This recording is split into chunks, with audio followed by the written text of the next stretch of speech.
Alright, let's get this show on the road. They can see us. They can hear us.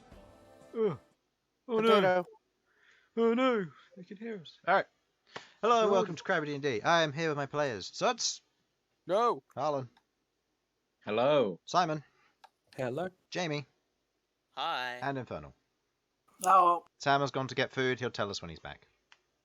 Run. Run. So yes, usual announcements for today's session. Well, we've got the finale upcoming, so this is going to be fun. Usual announcements. Thank you to Sasha for all the artwork that has been done on this. Links are otherwise below in the Twitch and the YouTube. All of these tiles, they were otherwise artworks done by her of the various monsters in the monster manual, instead of just copying them over and badly cropping them. So yeah, I recommend going there and checking that out. All the audio music comes from Tabletop Audio. I use solely them because they're a good free company that I'd recommend going and looking into. This is done on Tabletop Simulator, and all of the maps were made by me on incarnate.com. If you wish for any maps to be made, I can do them. Just send me a message. And because apparently I don't say this enough, YouTube, subscribe, like, whatever, I don't care. And my Twitter is also there somewhere. If you wanna catch when I'm live streaming, Twitter is the best way to get notifications because apparently Twitch doesn't do it very well. I could be wrong. Sorry, Twitch people. All right. Without further ado, I think unless anybody else has anything they wish to say, we shall begin. I should Porn probably stars. post the stream. That's supposed to go at the end, not the I know, beginning. Damn it. but he keeps getting better at closing the stream before we can say it. It was No, a I big get it. announcement. I get it every time. Oh. Sorry, I've just seen the King of Blood's tile. Oh yeah. Ah, yes. But I'm back. Welcome back. Welcome And back. that's Sam. Yes, and that is the King of Blood right there. What? No, I'm not. What? If only. Just give Sam the stat block. Alright, replace Elsyan with this. You're fighting the party now. Have fun. Chris, I want you to know I would be entirely down with this. What, Elsyan backs out for like the time. He just goes missing and then Let's face it, it's an Elsyan thing to do of like big fight, kill or die. No, I'm not going to be there for that. I'm No, gonna go back to the Emerald Glade. No, what happens is Elsyan pops up, immediately gets disintegrated again. I think King of Blood. I'm here to kill you. Oh. Okay, right. I've got an important question to ask the party. Captain Morgan's or Redleg? Captain Morgan's. Captain Red Morgan. leg. I don't know. That's what I've got at the moment. Drinking Let's go before a get boss fight. fight. This is gonna go splendidly. Okay, Chris. Well, we may not get a chance to drink after the boss fight. This is fair. He's Exactly. got a point. He has a fair point. Alright. So, without further ado, let us begin. Well, I don't wanna. You're gonna have to. I don't wanna die. Last session, our party of adventurers. Elsyan, Queglod, Sasha, Malcom, Bern, and Rook. Otherwise, doing the last little bit of prep that they needed to do, talking to many of their allies, travelling to distant lands, and meeting with friends and foes alike. They arrived at Blackhold after a little bit of an adventure in Oregon to pick up a few things, talk to the Emperor, and solidify the necessary plans and countermeasures should the party fail at their upcoming mission. Heading to Blackhold, they found that whatever defences were in place for intruders were for some reason triggering on them. With that, the party fought against these two large raven-like statues, and went about trying to get the attention of the people within to deactivate these defences. After a little bit of an interesting battle, the party did eventually acquire the attention of the people inside, and made their way in without further hitch, and proceeded to pick up a few magical items along the way. With information of attacks hitting the surface from the Taratang Queen and her city from a recent outpost that had cropped up in the mountain ranges, the party acquired a flask of oil of etherealness and a potion of non-detection, and an advanced plan to enter in and achieve their goals of getting to the wedding undetected, despite all odds. With this plan beginning and going underway, the party did their last little bits of prep. And currently, some of the party stand in black hold as Bern prepares to cast the Teleportation Circle home to pick up the rest of the party. As you otherwise look around you, kind of the darker stone cut walls with the wooden and otherwise varnished flooring here. The various members of the Wingless of the Empire side of it otherwise look over, give their nod and bow of respect. A lot of the Shadowkai seeing your sacrifice in the events that you're doing. Not entirely sure whether you'll make it back, but nonetheless, they support you. They nod, they bow, and the leader of whom nods to you, Queglod. May the Raven Queen be with you. And with you as well. She nods her head, and with that, Bern completes the teleportation circle. The chalk burning up through the flooring as the party returns once again. The swift, otherwise surge of energy from the ether as this blue and golden flame wraps up around you with these black and red tints inside of it. As you feel yourself pulled as you land once again in the tavern, the tower where Abod currently sits, looking over some manuscripts. As he turns and looks at you all, you can hear the hammering of metal on metal from the blacksmithy below, just outside where the window and archway lies open. You hear the workings of Sasha, still hard at work down there. As Abod turns to you all. Ah, welcome back. Is there anything you need from me, or are you simply just stopping by? We're here to pick everyone up, then we're off. Very well. Do take care. And if you need me for anything, let me know. I am not much in combat, but I can help. Yes. I do need some chalk. Are we talking jeweled chalk or just regular? Regular chalk. Very well. Is this for Teleportation Circle? Yeah. This is jewel chalk then. Then. Yeah. He otherwise goes over into one of his drawers and proceeds to kind of rifle through it and pulls out kind of a small pouch. It's enough to get you to and from one location. Not much, but it'll help. You see 50 GP of your jeweled chalk. That's fine.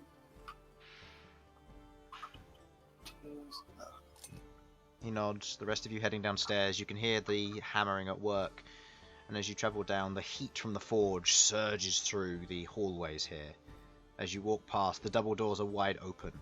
Sasha, otherwise at work, with Rook otherwise helping with the striking of his gauntlets, otherwise helping to flatten the iron and metal at the same time. The adamantine curving over the surface of each of the individual scales on the large dragon scale plate armor. The work seems to be coming along nicely. You can see that Cena is standing to one side, your Azamar Smith, as she otherwise looks at the work that's going on, looks over at all of you and nods, but otherwise puts her index finger against her lips as if to shush any of you.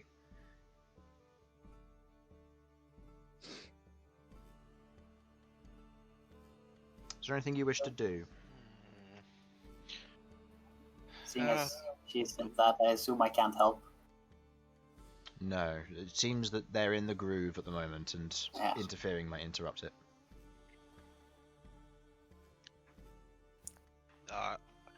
Elsyan's going to leave the ring he got for Sasha somewhere. That Sasha's going to find it once they're not so busy. Yeah, heading past you, otherwise wander past the area, going to your kind of main dining area. You place the ring on the table. You look at the two rings you've gotten. They're both very beautiful rings. You kind of hold them there, and you kind of feel slightly nervous about this. You understand the benefits, you understand the want and the need, and the questions kind of mull over in your head. But at the same time, you feel happy. Yeah. I mean, I think Elsyan's also resigned himself to the fact that we're not getting married before this Prince of Blood fight. We don't have time. I don't think we do. Do we? Depends on how... Unless we want to kidnap a priest. Well, depends on how things go, because the main thing is that Chronicle has said that he can, but it has to be done tomorrow. Because Chronicle needs to rest It wouldn't be a ceremony. fancy service, but it would. Could you set it up so we get married in the demi-plane? But then Queglod doesn't get to be there. Oh, fuck, he's right. Rude. Yeah. Queglod, it's a great sacrifice. Well, We'll have a proper ceremony later. Let's not get back into another talk about when we're getting married. Yeah. There was also some confusion as to when exactly we're using the demi-plane. And Right, like, we're using the demi-plane. Once we're there, once we know when the ceremony's happening, I'm then casting Magnificent Mansion, you're casting demi-plane, we hop into the demi-plane, you hop into the Magic Mansion, then the plan is a full go. Make sense? Mhm. Before that, we're using seeming to get in and try our best to avoid our boy, the Pit Fiend General, who I feel definitely needs a better name than that. Cornelius, wonderful. Jump. Okay. How am I spelling that? However you like. Yeah. The You're most just gonna be so Chris, confused once we Chris, turn up. the most obnoxious way possible. Did you write down the questions? There we go. Cornelius Salt, right. because Cornelius Fudge is already copyright, so... Of course. You I need to name him Leeson. Cornelius Caramel. Yes, Chris. No. Come on. No. Only because the Pit Fiend General didn't have a proper name and title, he's being called that. No, we called it. Yeah, Okay. well, Which it's well, your fault. I was more thinking something along the lines of us. Oh, and Cousin Strahd calling Strahd a wet bitch the entire time, but this works too. Calling him Cornelius. That isn't my Yeah. name. It is now. Okay, It's right. not that. Cornelius. So we just meet. Okay, no, Just- but imagine if it actually was his true name and it was just like, oh, shit, how did you know? There we go. And right, I to updated answer your question, Infernal, I believe all the questions I got was when I talked to the Plague Lord, we're getting him to meet us before he enters the city so we can go in with him. Get him to help us stay out of the Pit Fiend's sight. Would it be sus if there's a lack of guards around him? Or I may just a bit of a primer on how to act as guards.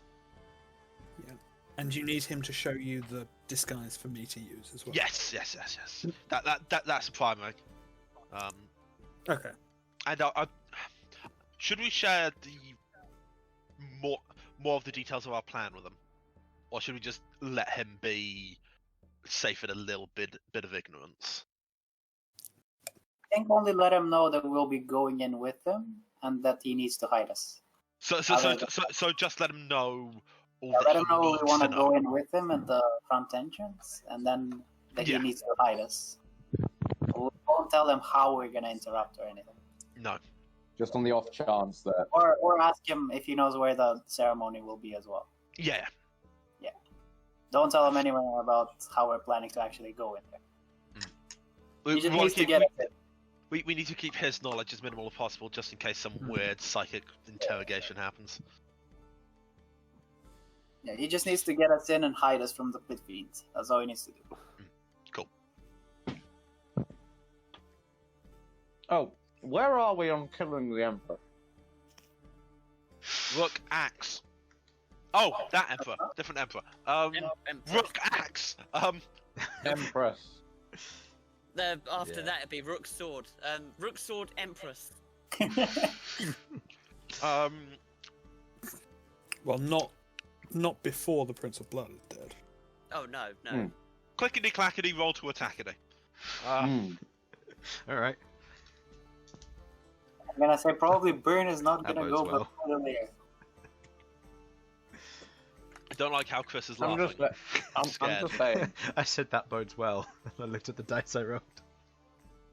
You rolled dice? Why did you roll dice, Chris? Why? Because you said clickety clackety roll to attack it. Oh, okay. What did you roll, Chris? I'm not gonna Mark. say. I will be back in about. Well, It's it's either all- 2 1s or 2 20s. No, you don't know. It's my I privileged scout right now. information. Tell us what you roll. Just out of nowhere, Elsyan disintegrates. Not again! So, Harlan's just be right back, hasn't Yeah, boy! perfect timing. Perfect timing. So, with that out of the way, is there anything that you want to do before I get into Harlan's smithing job? I'm learning spells as best as I can. I'm Okay. learning. For finalising another one. You have I'm around. learning Primordial. Hmm? I'll be learning Primordial then. I'll go look for like a book or any tutors. Okay, make me I'll say an investigation check with disadvantage, given you only have around about 3 hours left of the day. So at this time, bookshops or libraries might be not too open. Investigation. Yeah, and I believe you've used all your luckies today. In my character sheet it says 1, but I think I did use all of them. Yeah. Investigation is +2, so 9. I'll be back in a sec. I'm back. Spilt my rum and coke, I'm angry now. Oh no. Oh no, angry Elsa. That's a 9. 9. You otherwise go looking around the town for books and tutors. There are tutors, except they aren't really available to you at this moment. And you know that tutelage and learning languages and other skills is going to take several months, maybe, of picking up this information. You know where one would potentially be. You don't know how much it's going to cost. You don't know if they have any bookings, how it's going to work, but you know where to generally find them. Book-wise, there isn't really any Primordial for Dummies book, so there isn't really any way to learn a language. When you kind of look at it, it wouldn't really just be picked up. You'd need someone to teach you. And who would I know that teaches? The tutor Sudz? that's around town. I don't know. It's a low enough roll that you don't know who they are, but you know roughly where they are. Okay. What time is it right now, actually? It's like 7 p.m. Ah, Yeah, you got to the mountains when it was getting a little bit later in the day because you spent a lot of the time waiting for the rings and grabbing components in Oregon. Alright. Sasha! Okay. Oh, hold on. Hello. Oh, did you want to say something, Queglod? Yeah, how long did you say we have? 3 hours? 3-ish hours, yes. Or the Okay, rest of the can I day. make a medallion of hex then?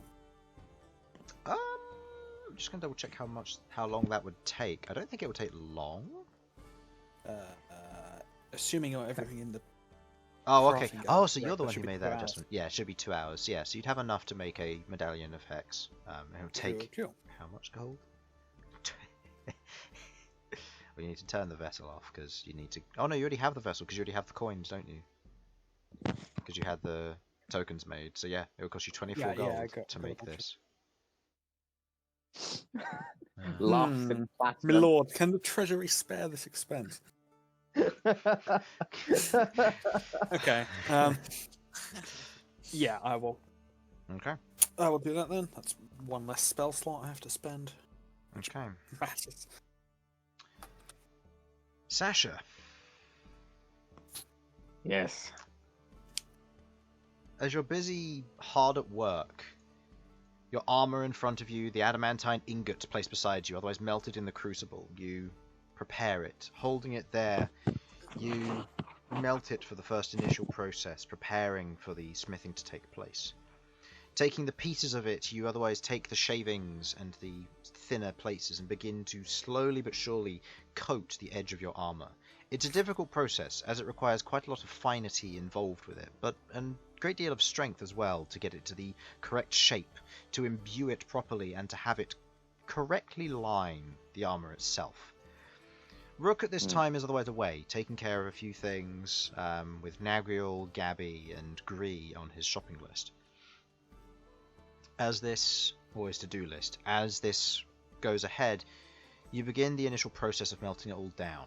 I'd like you to make me an intelligence or wisdom check using your smithing tools, with the +1 because of forged stores. Which shall I use? which of these two things The shall I? DCs are different. The intelligence is knowing the intelligence will be knowing the time of how long it takes to melt adamantine. The wisdom will be using your eye and your perception. So you get to choose which. The DCs are different. I will be using wisdom. Go ahead. Because if I used intelligence, I would be a fool. Go ahead. And altogether, that will be a plus 12. Okay. Okay. 20. 20 total. The adamantine is hard to work with, and as you begin to watch it, you kind of begin to melt it and it gets too soft. You find that it's applicable, but it's not going to properly set around the exterior of the armor. You need to work on it a bit more, try and get the timings right. You can always set it back into an ingot, which isn't an issue, but you need to get the meltings correct for this. As melting it too far is a problem. You're trying to mainly soften it in here. That is one fail. One failure. At this point, Right. Rook shows up. His gauntlets in tow as you're otherwise looking at the crucible, attempting the process again. But with Rook's careful eye and need for perception here, you feel you're a little bit more confident. You may go ahead and retry the same check. The advantage this time? Yes, because you have Rook's help. Just making sure. Yep. Even a disadvantage. Well, that'll be didn't matter. good. You, 28. This time, with Rook's help, you take the shavings and you place it in 2 separate crucibles in case something should go wrong. As the two of you are kind of keeping an eye, you watch as Rook reaches over with his gauntlets and takes the crucible and picks it up. You watch as the crucible itself retains its heat, but it doesn't boil, it doesn't overheat. You hold it there, or he holds it there, and you watch as it does melt to a softer point where there's this thin layer on the top, almost like skin if you leave something too long. Taking the tongs, you take it and you slowly lay it out across your armor. Go ahead, and this time you have again advantage with Rook. You may use your strength or constitution here. I will use. The difference here will be... It doesn't actually. Wait, I forgot. I don't have my helmet anymore, so it literally does changes nothing for me. It changes nothing for you, but this does mean that if you haven't already, your health goes down. I already have. I just thought it was 20, and I was like, oh wait, that's not right because of that. Yeah. Anyway, I am going to be using strength for this, because it just feels more likely to work, if I'm honest, than constitution. I don't know. The difference is constitution is trying to utilize longer periods of time to evenly spread it out. Strength is forcefully maneuvering the adamantine to work. No, I'm using constitution. I'm using constitution. Okay. Yeah. No, I am a dwarf. We're good. We are persistent warriors. I know that's the opposite of what he actually said. But... Okay, go ahead and roll with advantage. Come on, baby. 25. Okay, so that's that meets the DC. As you, the adamantine working is high DC. With Forge Storm in tow and taking the thin layer of this adamantine out with tongs, you place it and rest it over the edge of the metallic parts of your armor as you begin to hammer into it. The red dragon scales, although resistant if not immune to heat, they still coat with the adamantine where it begins to slowly sink and almost seep into it. With careful maneuvering and a little bit of finity around the edge, you begin to set it in, giving this light blue and red coloration, where the red scales are very vibrant and noticeable from the exterior as they were before, with almost this layer of blue that lines each individual scale around the join line. The armor itself, with kind of the metal cuffs that run round and linings that run around the edge of the pauldrons and the actual breastplate itself, you begin to line those as they go into this beautiful kind of darker blue midnight string around the outside. With Rook's help, you manage to successfully melt the adamantine to the necessary point. At this point, you're noticing that it is working out in your favor, and you are losing a little bit of time because of the earlier mix-up, and you will need to speed the process up a little bit, getting this done. Okay. So at this point, I'd like you to make me another check. The DC is slightly higher if you wish to complete it today. Rook, do I risk this? Remember that the general plan was that you were going to leave today. Yeah, we don't plan on sticking around. So that's why I'm. We gotta Well, we can't. complete Oh yeah, this we now. can. Yeah, because you were going to use Teleportation Circle to leave for this, so... Okay, 26. Oh. I don't know if that's enough. Okay. You otherwise begin to hammer into it, taking the Forge Storm and otherwise hammering against its surface. You watch as the lava on the exterior of it, the magma and the coloration begins to heat up, hitting the adamantine into its respective grooves. It begins to fill the various chambers, the exterior and the armor itself. You watch and otherwise expect. The hurried job makes the finities a little bit more rough around the edges, and you feel ever so slightly nervous. You know that this rush job, if done improperly, will mean you'll have to remelt the adamantine, and breaking apart the fusings between metal and metal is impossible outside of melting. It will destroy the armor if you do so. You know that you cannot undo what you do here. What you do here matters. With each swing, the adamantine sets in. With each swing, you carefully know that even one mistake could ruin the entire thing. But you watch in this moment as you take one swing, the armor itself looks like it's not working, and you pause and you watch. The enchantment doesn't set in. You have almost this downhearted moment as you hold it there, and you watch as Forge Storm grows. The fire boldens, the plumes of smoke begin to slowly rise off of the edge of it, and as it shines, you watch as the outside of your armor begins to glow with these darker red runes, forming in the shape of a bleeding heart of magma, the rune of a Turan. As it sets across its form, across each portion of the breastplate, the pauldrons, the entire suit glows with this light radiance before fading. As you have successfully enchanted your armor to be adamantine, and Forge Storm has grown. Yes! Ah! Ah! Shut myself a little bit there. Enchanted or coated? Enchanted. So it can't be enchanted again, but it has been enchanted with the adamantine layer.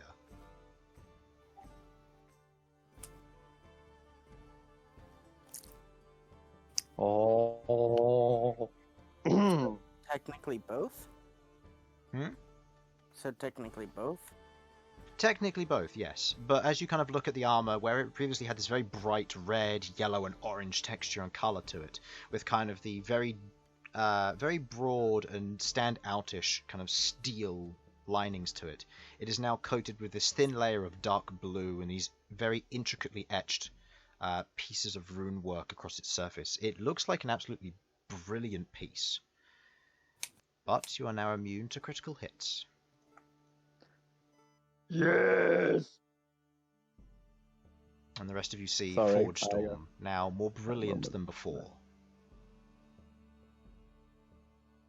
I'm just gonna Looks stand there for a wonderful, moment. Sasha. Oh, shit! Oh, fuck me. Sorry, I think I passed out for a second there. Oh god, what did I make? Oh god, it works. Oh, thank fuck. You okay? Seems to be a casualty, I'll like a be keyboard honest. with rum and coke in it, not working properly. What?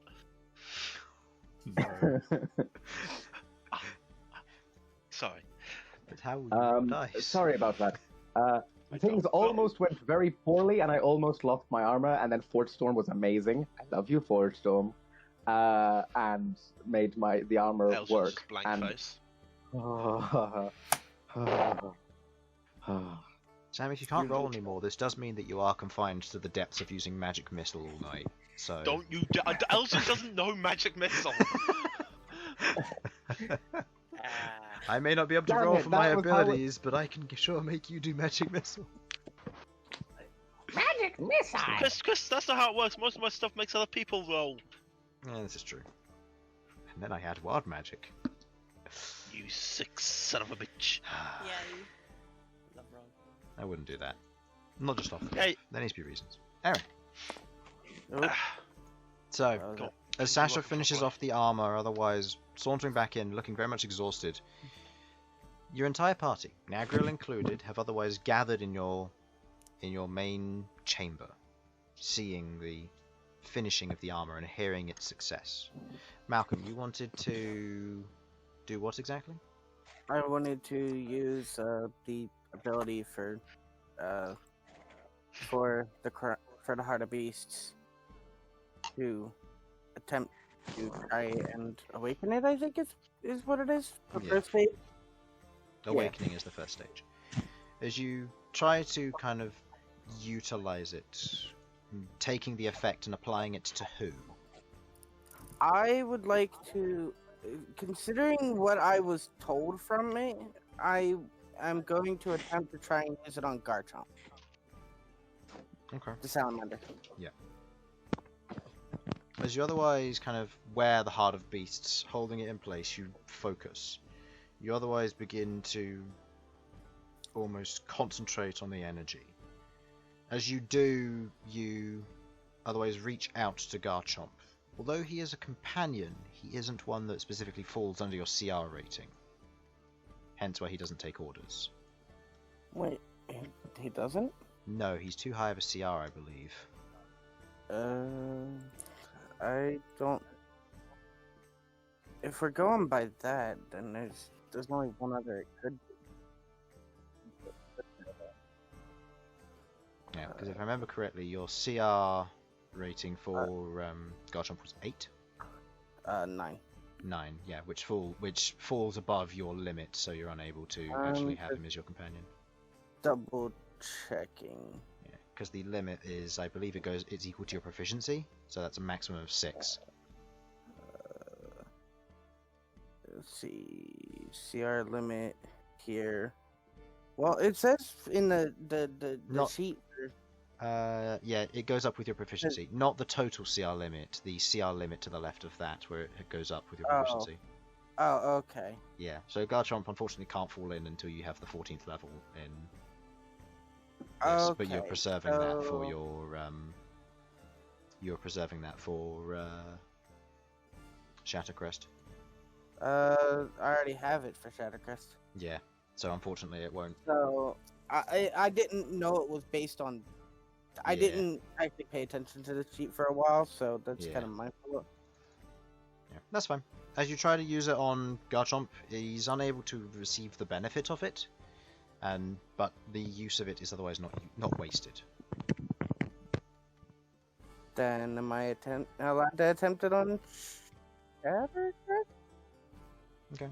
You use it on Shattercrest, and the rest of you watch as Shattercrest doubles in size for a moment, almost appearing like a young dragon, very much sat and enjoying the new size of things. Topples a few chairs and tables playfully, still very much a child. But the effect only lasts a short while before Shattercrest shrinks back down to the otherwise still relatively large crystal wormling. Okay.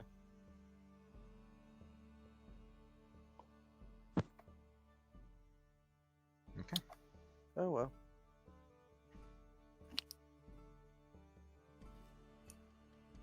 With that, is there anything else you'd like to do before if you're still intending to leave? No, I'm assuming we'll go over the plan when we get close by.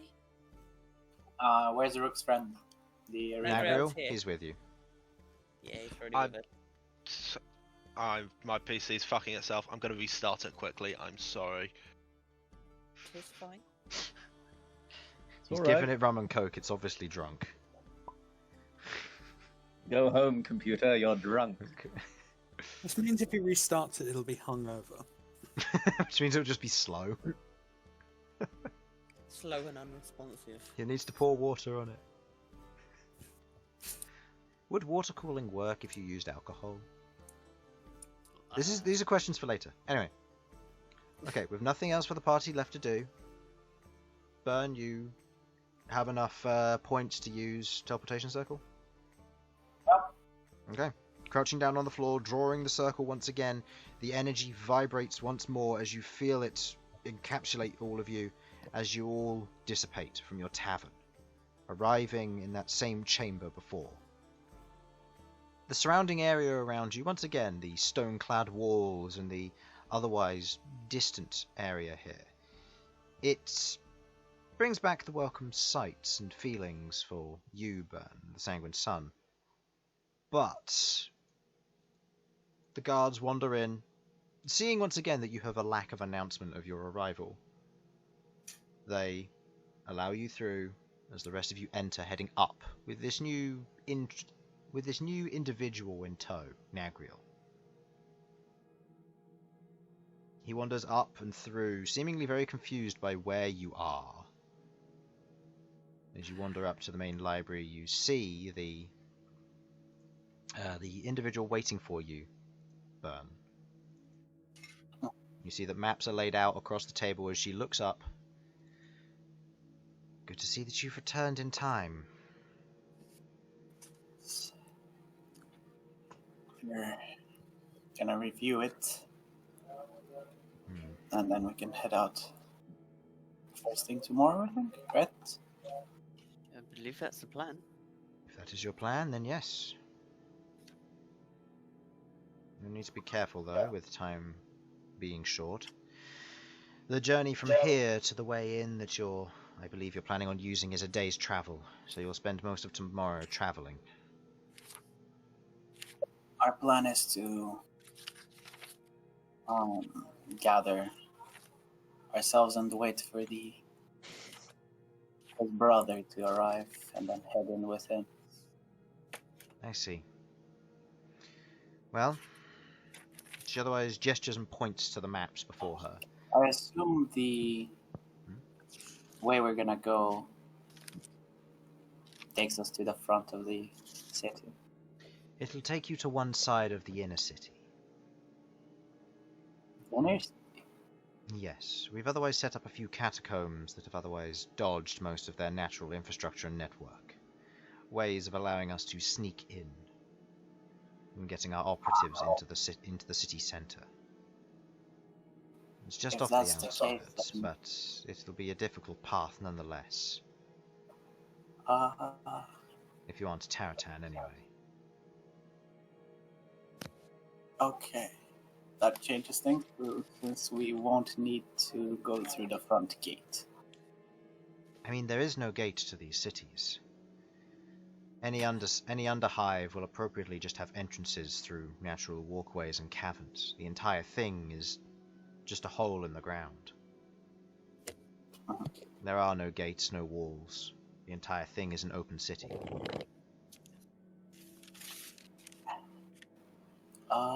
Then we need to know exactly which entrance it is, so he can wait for us there. She otherwise looks over the map and kind of points to one of the northernmost entrances. If you're looking to enter naturally, wandering in on your own accord, you can follow the tunnels southward from here. Once you reach this point, you're going to need to otherwise travel on your own foot to get there. The city entrance itself is monitored and guarded. You will reach a checkpoint before you reach the city itself. If they're expecting you, then maybe you'll be able to pass through easily. If not, then it'll be more difficult. If you're taking our route, you split off at this point and you will travel in on your own. It leads you through a series of networks, old abandoned spider mines, and otherwise hives and lairs. There are still some remnants of creatures that lie in there that would slow you down, but if avoided well enough, you should be able to pass through without an issue. And that isn't guarded? That way isn't guarded, no. They're old and abandoned areas that aren't needed. Below the city, hence why they're avoided and ignored. Alright, and where does it lead up to the city? She otherwise gets out a city of the map and kind of shows you the layout. You see this kind of large, sprawling city kind of spread out across a large portion of this paper as she otherwise rolls the full map out. You see in the center of it there is this large kind of square-like building, and then around it there are these peaks and spires in circular patterns detailed on the map. This is compared to what you would imagine Oregon or anything else, it's not laid out like an actual structure, and you've never been to a real Terratan city. But she points to one particular area and goes, "You'll arrive somewhere below this particular building. It's still in use, so you'll need to be careful and quiet. If you aren't a Terratan, you'll be noticed. Okay. If you're planning on And if we entering on are- your own terms, that'll be more difficult." Well, we're planning to transform into Terratan. Are we transforming? No. We're transforming into Into Insects, insects. guards, wasn't it? Yeah. insects, yeah. I'd like to be a grasshopper. I can do that.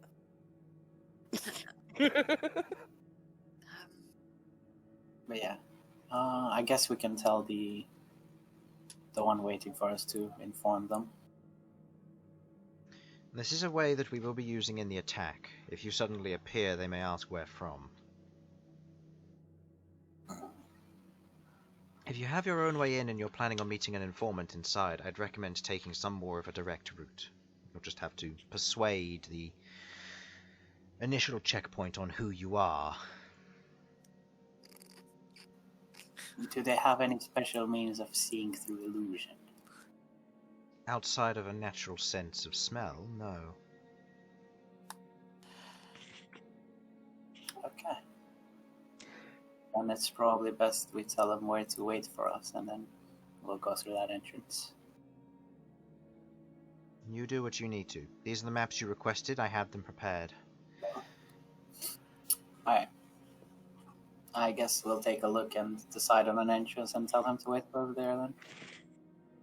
I'll leave you to it then. If you have any further questions, feel free to call me over. Do you have any sending stones? Not that aren't in use, no. Unless you mean for getting in contact with the one leading the attack. Yes. We had one prepared for that. Huh? We had one prepared for that.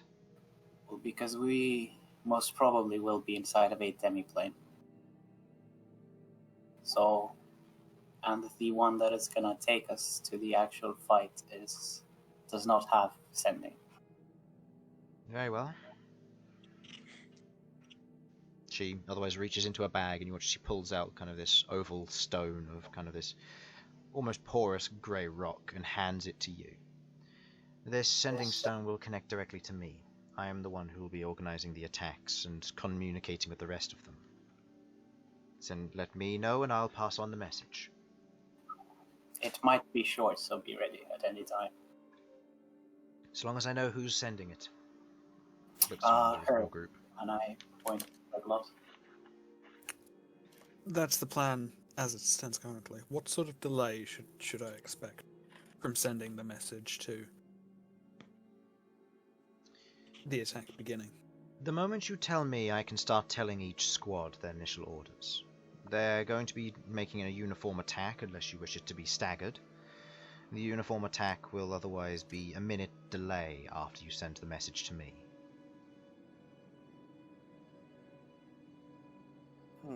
If you wish it to be staggered, it can happen immediately after you tell me.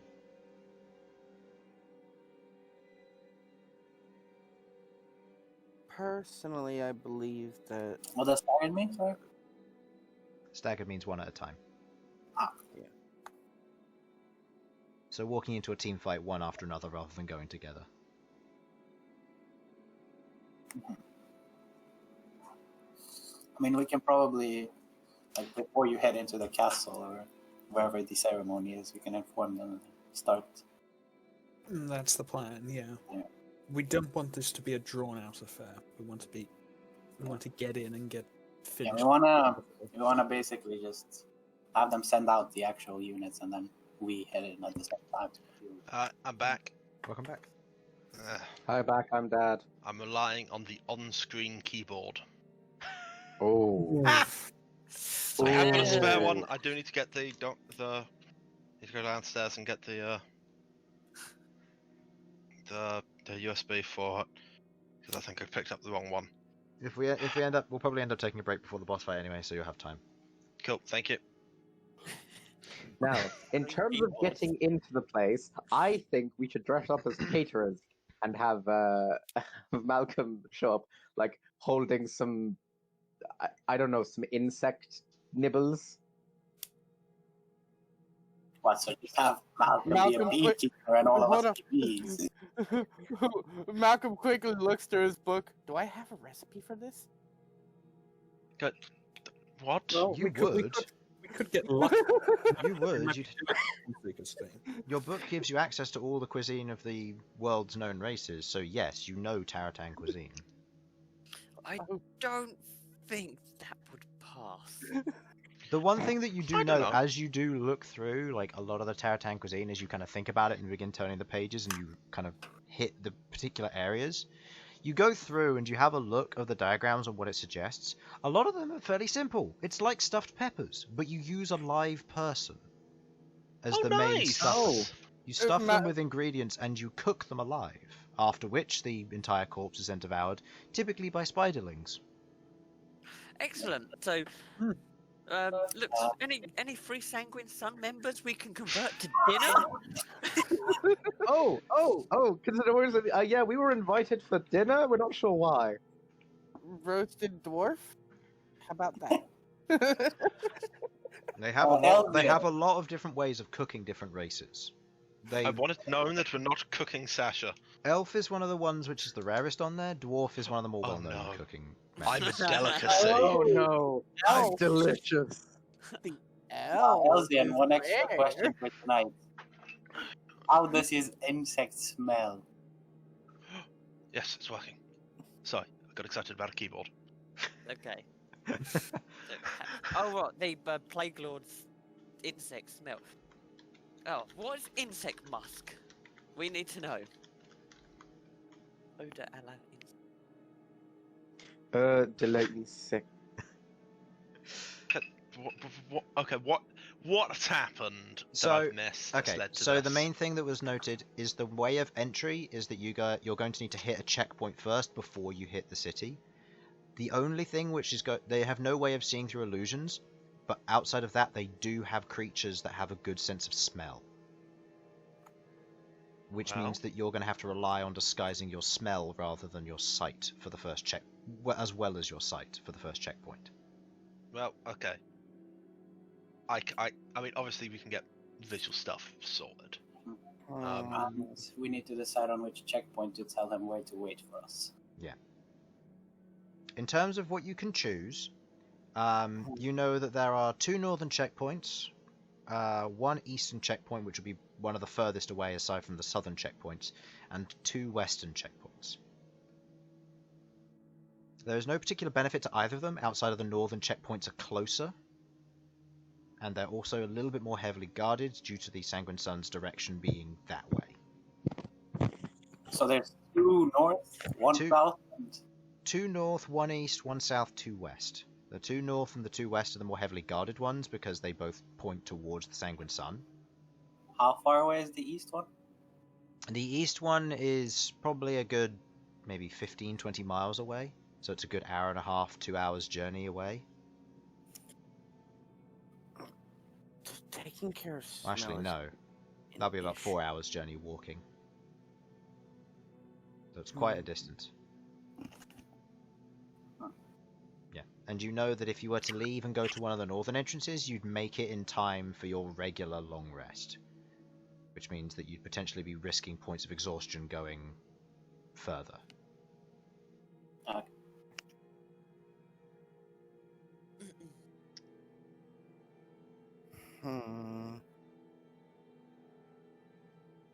Oh, Queglod, did you ever get those gems I asked for?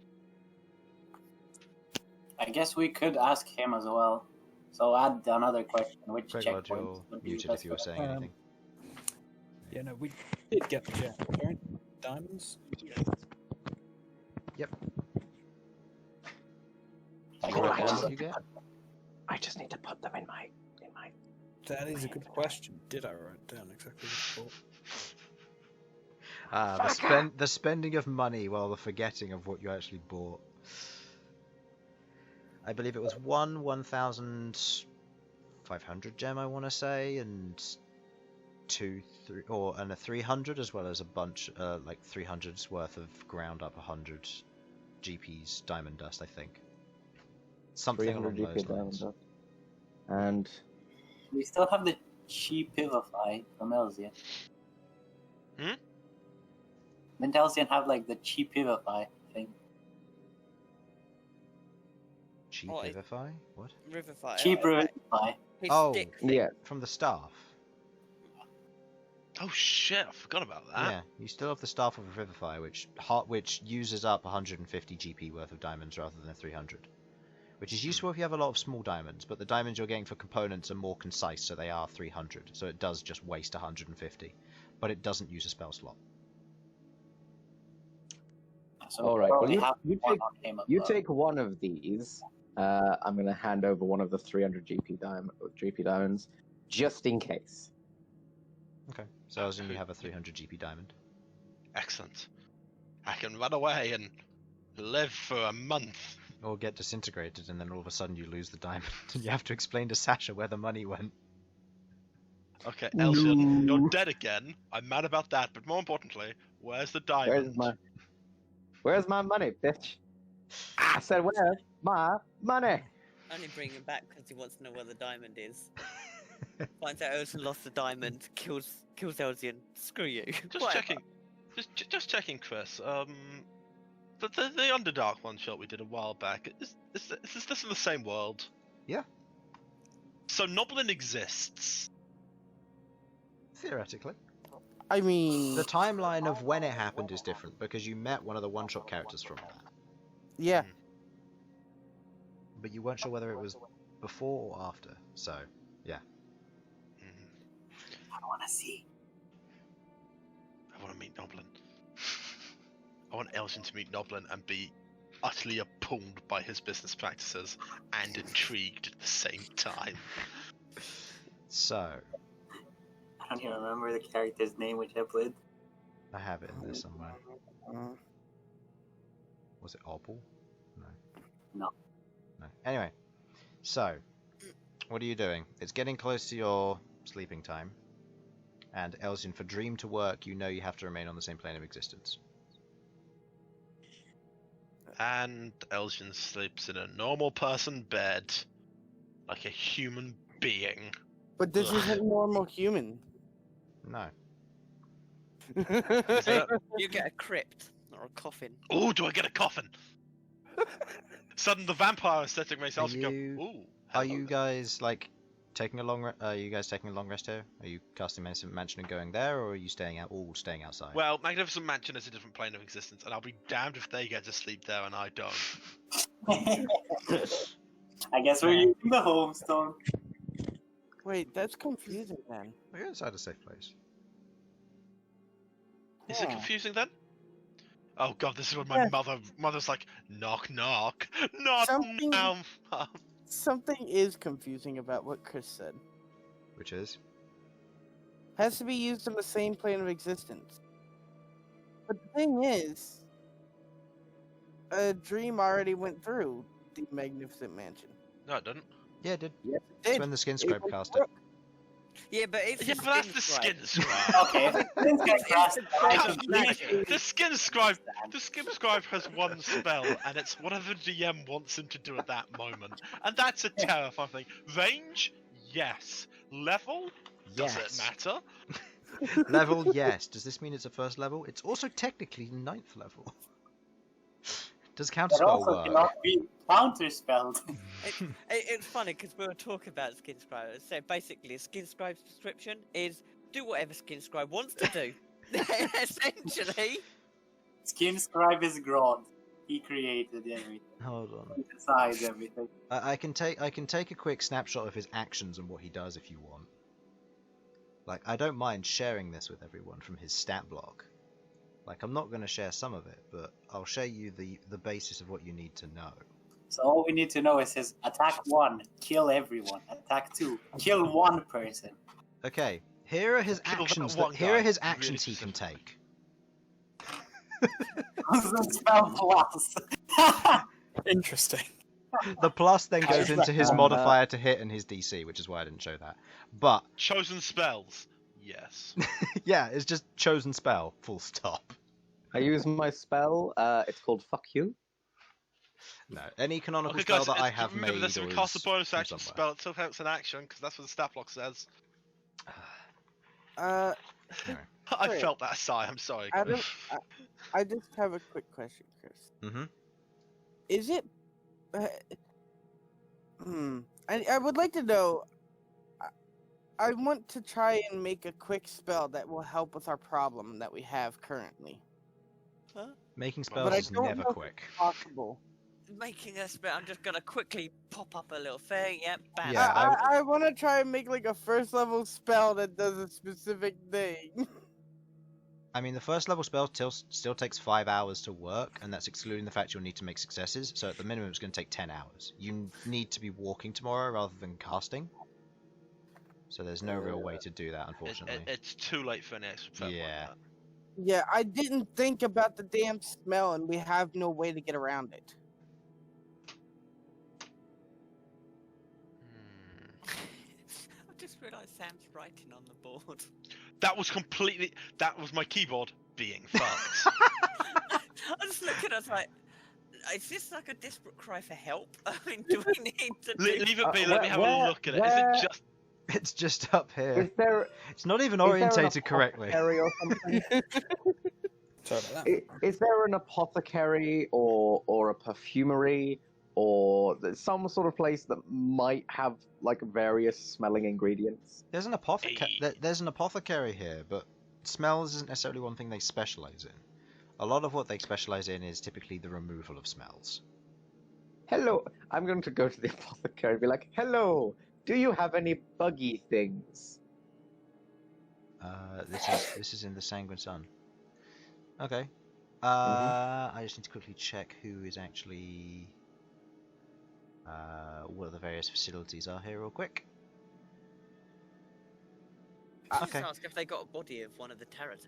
As you otherwise like look around, you see what looks, or you otherwise head into one particular area, and you see what looks to be on one of the kind of the podiums, a kind of overseeing all of the work. You head into almost like an alchemist's workshop.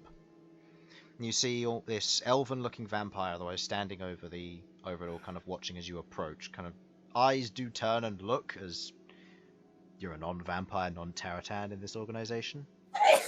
Bless you. Does You he have otherwise his V approach? card? What was that? Does he have his V card though? I mean, he has his, as it was called, a tramp stamp, so he's not going to get attacked. that's No, true. it's only Elsyan that has the tramp stamp. Yeah. Everyone else has a very well made. I am getting that patch of skin surgically removed after all this. Yeah. Oh, did we talk about the fact that when you were... Never mind. No, Then when I was don't worry, it did stick around. yeah, it did stick Ah. around. Yeah, because I did it talk to counts, Chris about it. It counts as a magical tattoo for all purposes. So yeah. Oh, Permanent don't worry, trans- Elvin. I like your slutty tattoo. Sorry. I wanted known that this is actually a little fucked up. You could have just asked, but no. You decided it would be just a prank, bro. If you just gave me a tramp stamp against my will. I don't know how you did it. I'm always wearing a robe. Anyway, It's I wanted simple. to... I wasn't here. It's my I fault. I did want to say before this all started, I wanted to go with Sasha. Okay. To look at this place because Malcolm is intrigued by their apothecary. heading in and having a look around, you've had a little bit of experience exploring this place. You know that they do have just general vendors here for a lot of general gear. But as you head in, you see the Alchemist Workshop here is very full of a lot of chemicals, a lot of materials, various herbs and other plant matter, and various things that have been distilled for certain and very specific purposes. The inside of this area smells quite a lot of alcohol and a very kind of bleachy chemical smell. It kind of stings a little bit as you look around. You can see the elven individual on the top of the podium kind of look over. Can I help you?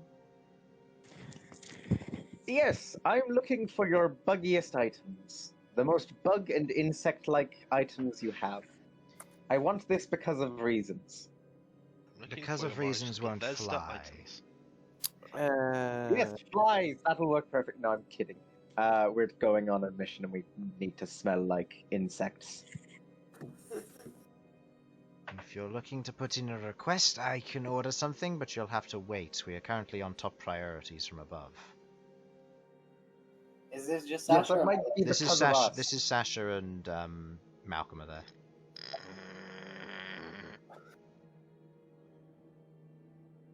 Okay.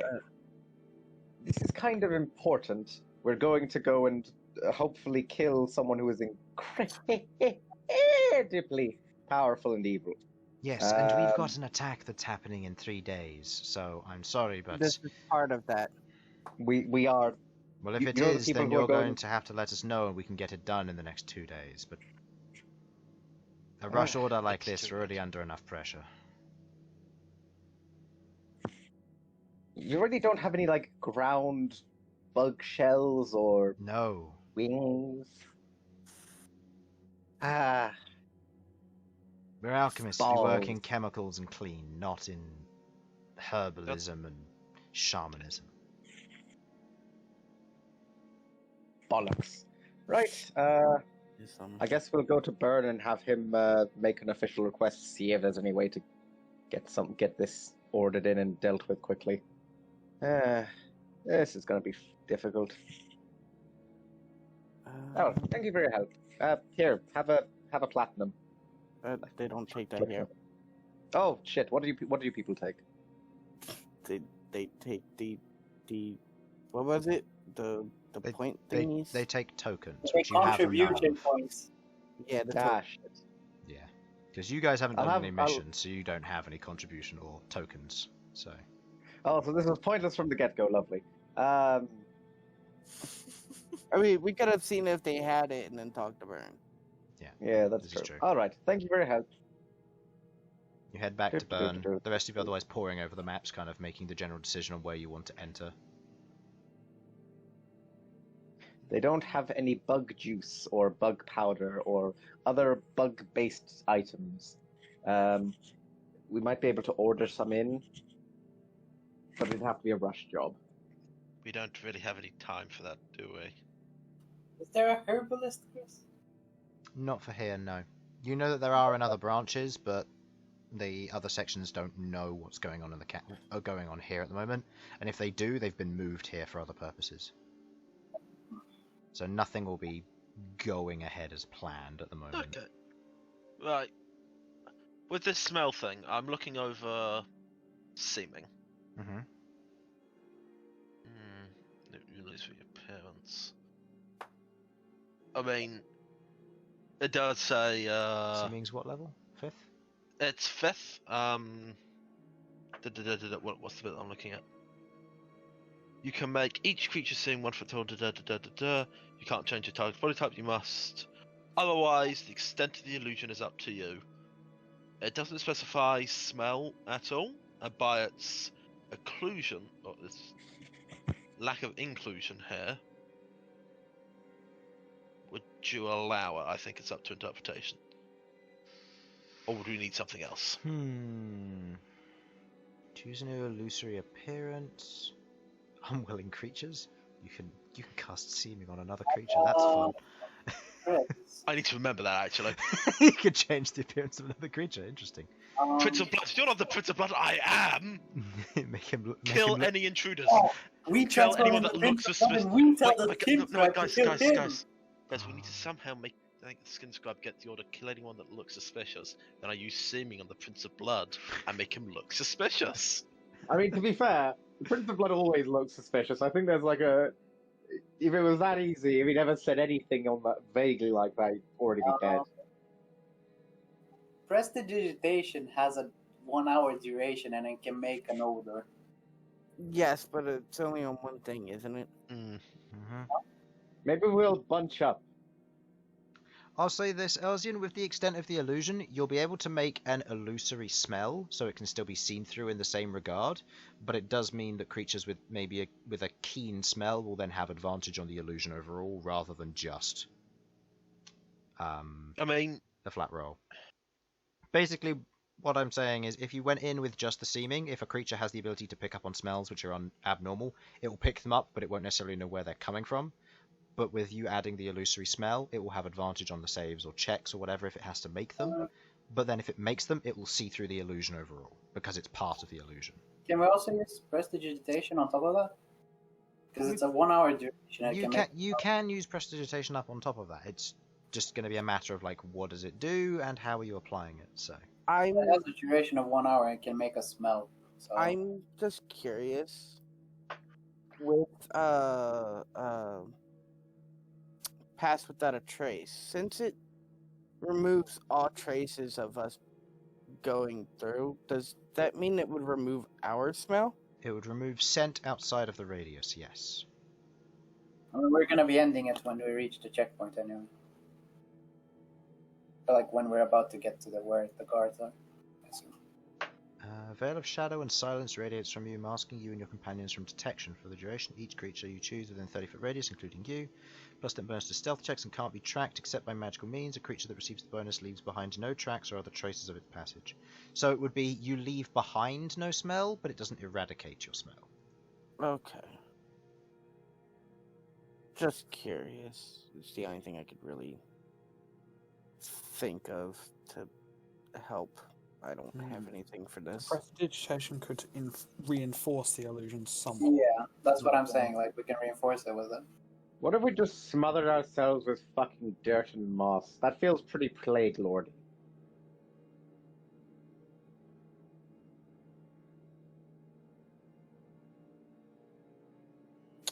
And then Malcolm looks at the spell, Swarm of Locusts.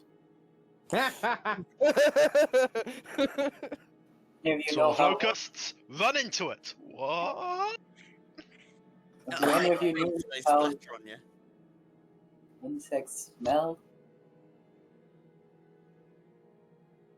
I don't know. I mean, it's going with the fake smells is the best we got. I mean, I don't see another way of us actually making us smell like a bug, except for maybe like crawling around in bugs or something. But we can't do that. The thing is, where we're coming from, as far as they're concerned, where we'd be coming from, which was Kalinko, wasn't it? No, the Moskvola, whatever it is. Yeah. That's where the Plague Lord was, I think, it's meant to be coming from. So, are they going to know what the smells of that area are? Maybe. So they I might mean, we could just mask ourselves in swamp smell. We could, yeah. I mean, they might not actually know what that smell is. I think, oh, that's an odd smell. Even if we smell like bugs, or from like Moskvola, they could to us say we don't know that smell. It's like, well, It's mostly just our smell. We can't smell like we are. Yeah, I mean, I think the swamp smell is gonna override that. if you've got boggy water around here, can we just go splashing in boggy water? What's that boggy water smell like? No, couldn't we just Stagnant smell water. better than these people? And if they question it, we just tell them fuck off. Like, We all put on our best perfume. I mean, I could make it smell like a skunk. Elsyan puts away his secret stash of perfume with the idea being poo-pooed and laughed at. Yes, I a think joke. I would think the most important thing is that we don't smell like ourselves, right? I mean, if that's the case, then I can make us smell skunkish for 24 hours, if I want. Conjure I wanna animals, know. creates 8 skunks. No, I don't even need to do that. Druid craft. I can make a faint odor of skunk. I mean, Only skunk? either way, Elsyan just has a Cantrip. expressionless face of just done with this. I'm okay to die. You know what? The Emperor of Blood can come take me. So we're gonna smell of skunks. Oh god, they all smell of skunks stuck in a demi-plane with each other. No, I can dispel it. Oh, Come on. alright, yeah, that sounds like a good idea. It's a It cantrip. says a harmless sensory effect, so it doesn't have to be skunk, no? It says from the Or list. yeah, it says you create an instantaneous harmless sensory effect such as falling leaves, a puff of wind, the sound of a small animal, or the faint odor of skunk. The effect must fit in a 5-foot cube. So keep in mind this will only affect one person, and it's a singular thing for that instant. So keep in mind any verbal Oh, or somatic but it thinks components will occur when you do so. I mean, I can cast it way before we get there. So Yeah, but the odor stays in a It 5-foot lasts 6 cube. seconds. It lasts. It lasts effectively 6 seconds, because because it stays in a single location. It doesn't move with you. Is it faint? Alright. Can you make it incredibly pungent? If we cast it just before we get there and just burn all their nostrils out. It's a faint odor. Nah. So Just what take you're a telling shit me? in front of them. So what you're telling me is that I need to use conjure animals and make skunks. You could. Or use conjure animals, make a load of giant spiders, and let us just rub our bodies all over them. I mean, insects are the thing we are trying to smell like. Yeah, I feel like people aren't really taking into account that we could just rub our bodies with giant spiders. Yeah, but then That's I look my- at Rook. That's why I said, if you got like any Terratan bodies or anything, I know it's gonna sound horrible, we could probably like smother ourselves in body juices. Are you asking? Yeah, Yeah. that was what I originally asked. Yeah. Oh, okay. You watch the otherwise turns to you and goes, "We don't keep the bodies. We typically burn them." Oh, look. We can't really offer anything in that regard. We can make you smell like you're dead, but not actually. If that would work.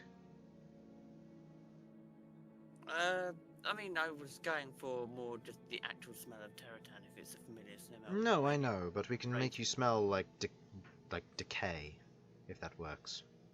Is that what Terratans smell of? I mean, this. Not necessarily, but you know, I don't know what It's you're a trying to achieve by changing your smell. So We need to smell like insects so that when we look like insects, that we don't get killed. identifying markers from insects is usually based on the hive that they come from. That's the reason I mentioned Terratan originally. You could make yourself disguised and then work like that, but if you're not from their original hive, then your smell, I mean, shouldn't matter Well, too much. it's more. Just needs to be the same. So we all need to just smell the same thing. It doesn't matter what we smell of, the same thing, because we're all coming from the same hive, technically. If you're not going to be Terratan, then yes. As long as you smell like the creature that you're intending to be, but they won't let anything other than Terratan through, as far as we're aware. Mm,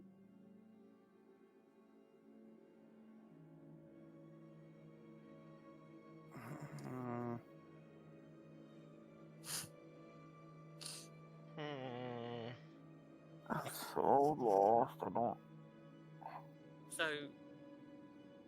How Should would we we- go find a bog or something to just go splashing and all smell of the same boggy water? Coming from a swamp, technically.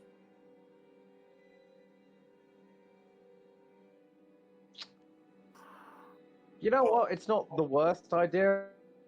I hate that fact. This will have to be tomorrow, not right now. Yeah, I'm not gonna. We'll need to travel for like an entire day. Can we have a just bath do in it the with the demi-plane? prestidigitation and the illusion, guys. We're overthinking. Come on. Yeah, fine, fair. The worst case scenario it's a checkpoint. So long as you kill them in time before they get a messenger out, you should be fine. How many guards do they have at a checkpoint by rule of thumb? Around 50 to 100. Yeah, we can deal with that. Yeah, we killed thousands. Yeah, that's like one spell. Yeah, but we need to do it silently and without them getting someone away from us. True. Anyone know silent spell? Subtle spell? Also, even if they don't get a runner out initially, Chris, eventually what someone's does going to. slime smell like?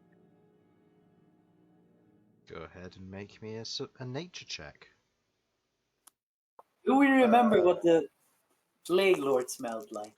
No, I never got a good huff. No, you're in the swamp, so the most of the smells that you got were swampy smells, which were kind of more of a muddy, a rich, and Swampy. a herby vibe. That's an 11. 11. Slimes you've never really encountered. If they have a smell, it probably is too faint to pick up, at least by your nostril standards. Just smell Well, like I can check. So I'm going to summon a load of green slime for using my jar of gelatinicity, and give it a good old whiff. It has a salty smell. All right. Who wants to lather themselves up? I think I'll pass. Yeah. Are you sure? We all need to smell the same, and this is the only thing that I can summon 10 gallons of. If you're going to do this, go to your quarters before you do any of this, not in the library. No, we're planning to do this tomorrow. Don't worry. We'll have to do it tomorrow, which means Elsyan can speak with the Honestly, plague. I think. What should we smell like? What the fuck? How are we taking so long to decide what to smell of? This is mad. When you don't even know what to smell of yet. We don't know what to smell of. The problem is, we want to make this go as seamlessly as possible. We don't want to have any mishaps that we can try to avoid. And Given Never- just how many opportunities for the fight to go badly. yeah, we can make it to it. Okay, the way I see it, there's not really a point in trying to disguise our smell on the grounds that. Well, we would have to, if we disguise our smell as something in particular, we would have to make it the same thing that the illusion disguises the smell as. Otherwise, they could still see through it. Like, the whole point was there's nothing conflicting with the illusion's information, so they can't easily spot. Yeah, other than the there's something prestidigitation, wrong. which is an illusion. But didn't we establish that prestidigitation wouldn't really work? Because Did it creates a smell in an area. No, rather that than was changing the Malcolm's. smell. Oh, that Druid was craft. Druidcraft. Prestidigitation just makes an odd odor. You can cast it on a person. They just smell lovely. And it's a 1 hour duration. But it's on a person, so we're gonna Yeah, have to but it's a book it. cantrip and you can use it every 6 seconds. And it lasts an really? hour. Yes. Oh, I didn't realize that. Well, in that case, why don't we just do that? I did say that, but then people were like, something else. Yeah, I think we got confused with the Druidcraft thing. Prestidigitation is not an illusion, so No, it's Just just it's a reinforce physical the smell smell. of the illusion. Transmutation, and it's good. so Just reinforce the smell of the illusion and it's good. No, I think that works. And we just need to know what to smell like. So, Bugs, swamp. which entrance are we going through? East. East takes you further away, but to a less guarded checkpoint or to a less guarded entrance. Whereas the north and west are closer, so they're going to be easier to get to, giving you more time in the city to find a hiding spot. But you're going to be going through a harder. You're going to be going through a more strict checkpoint. So depending on your reliance on the Plague Lord and all of your other illusions and stuff like that, the east and the southern exit are the ones that are going to have a higher chance of you getting through without any problems, but less time in the city. So it depends on what you're relying on with the Plague Lord.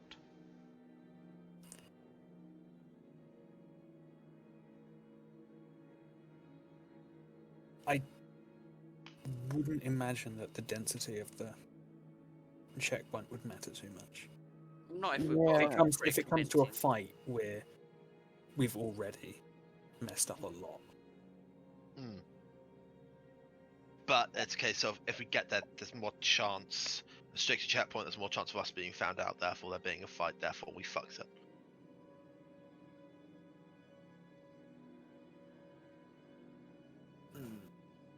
Which Yeah, exactly what is the difference between the checkpoints? I know that the closer ones are stricter, but what's The northern the western checkpoints, there are two each. There are more guards, and the guards there are more well trained, and they actively have inquisitors who patrol. Inquisitors are spellcasters. They typically root up any insurgents, so they are very capable at spotting outsiders. This means that they may spot you, they may see through your illusion, they have a little bit more capacity to do so. The east and the west are a little bit more spread out in that design, because they are, or the east and the south, sorry. Because they are a single checkpoint, which means they have the density of guards in one spot, but they don't have inquisitors. So the difference will mean that you won't have anything to worry about magic caster-wise. You'll only have to worry about physical sight and natural insight from said creatures, who aren't trained as much in the picking up of insurgents and infiltrators. No, if I'd that's go the case, then we should definitely go. east. I'll take East east or and south? have East. less time to find a hiding place. Yeah, the We east fu- and we south will mean that you won't have as long to find a hiding That's spot. fine. I think The that's thing totally is, fine. if Yeah. we go to the others and we completely screw the pooch, then Yeah. there's no we point cannot going anyway. afford for all of this to be scuppered by detect magic. Like, I true. don't think any of our prides could handle that. Okay, so we're going to choose east. East. Tell them to wait for us at the east checkpoint, and we'll meet up with them then. Okay, I'm going to write that on my note for east, just so I know. Okay, so with plans made, anything else you wish to discuss before you go to sleep? If Sam knows all the questions, yeah. Okay, just to re-go over all the questions, just to be sure. Go through the front. Meet at the east, as we're telling him. Mm-hmm. Uh-huh. Okay, right. Meet at east checkpoint.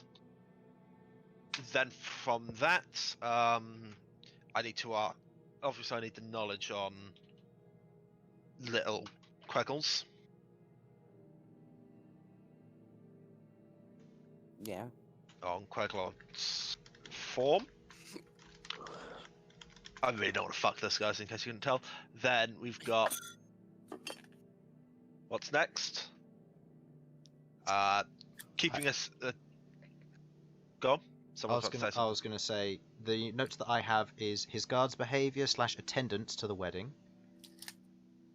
Any way to keep you guys hidden from while we're inside the city, and then how do insects smell? We don't need the insect smell. Also, now. communicate. You still need to know what the smell is. Yeah, You've got the plan for communication. setting the set smell in, you just need to know what the smell is now. Oh yeah. Well, And communication. yeah. Like, how do you communicate? The insects or Yeah. Taratan? Okay. Terratan and What, they...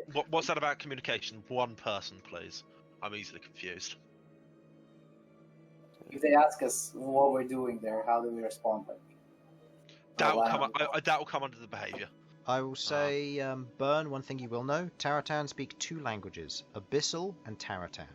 The Taratan language itself is chittering within the hive to communicate with one another. Abyssal is what they use for outsiders. So Okay. one of you will need to know Abyssal. Does anyone Any know of of us this? know. I know Abyssal. Then everyone in the city, if we get stopped by anyone there, you're the talker. No, I don't know Abyssal. Sorry.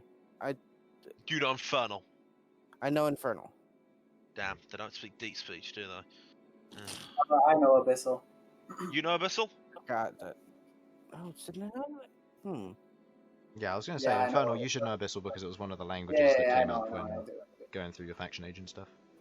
Okay, right. So we know the languages. We know smell. Okay, so meet checkpoint, Queglod's form, guard's behaviour, hiding in the city.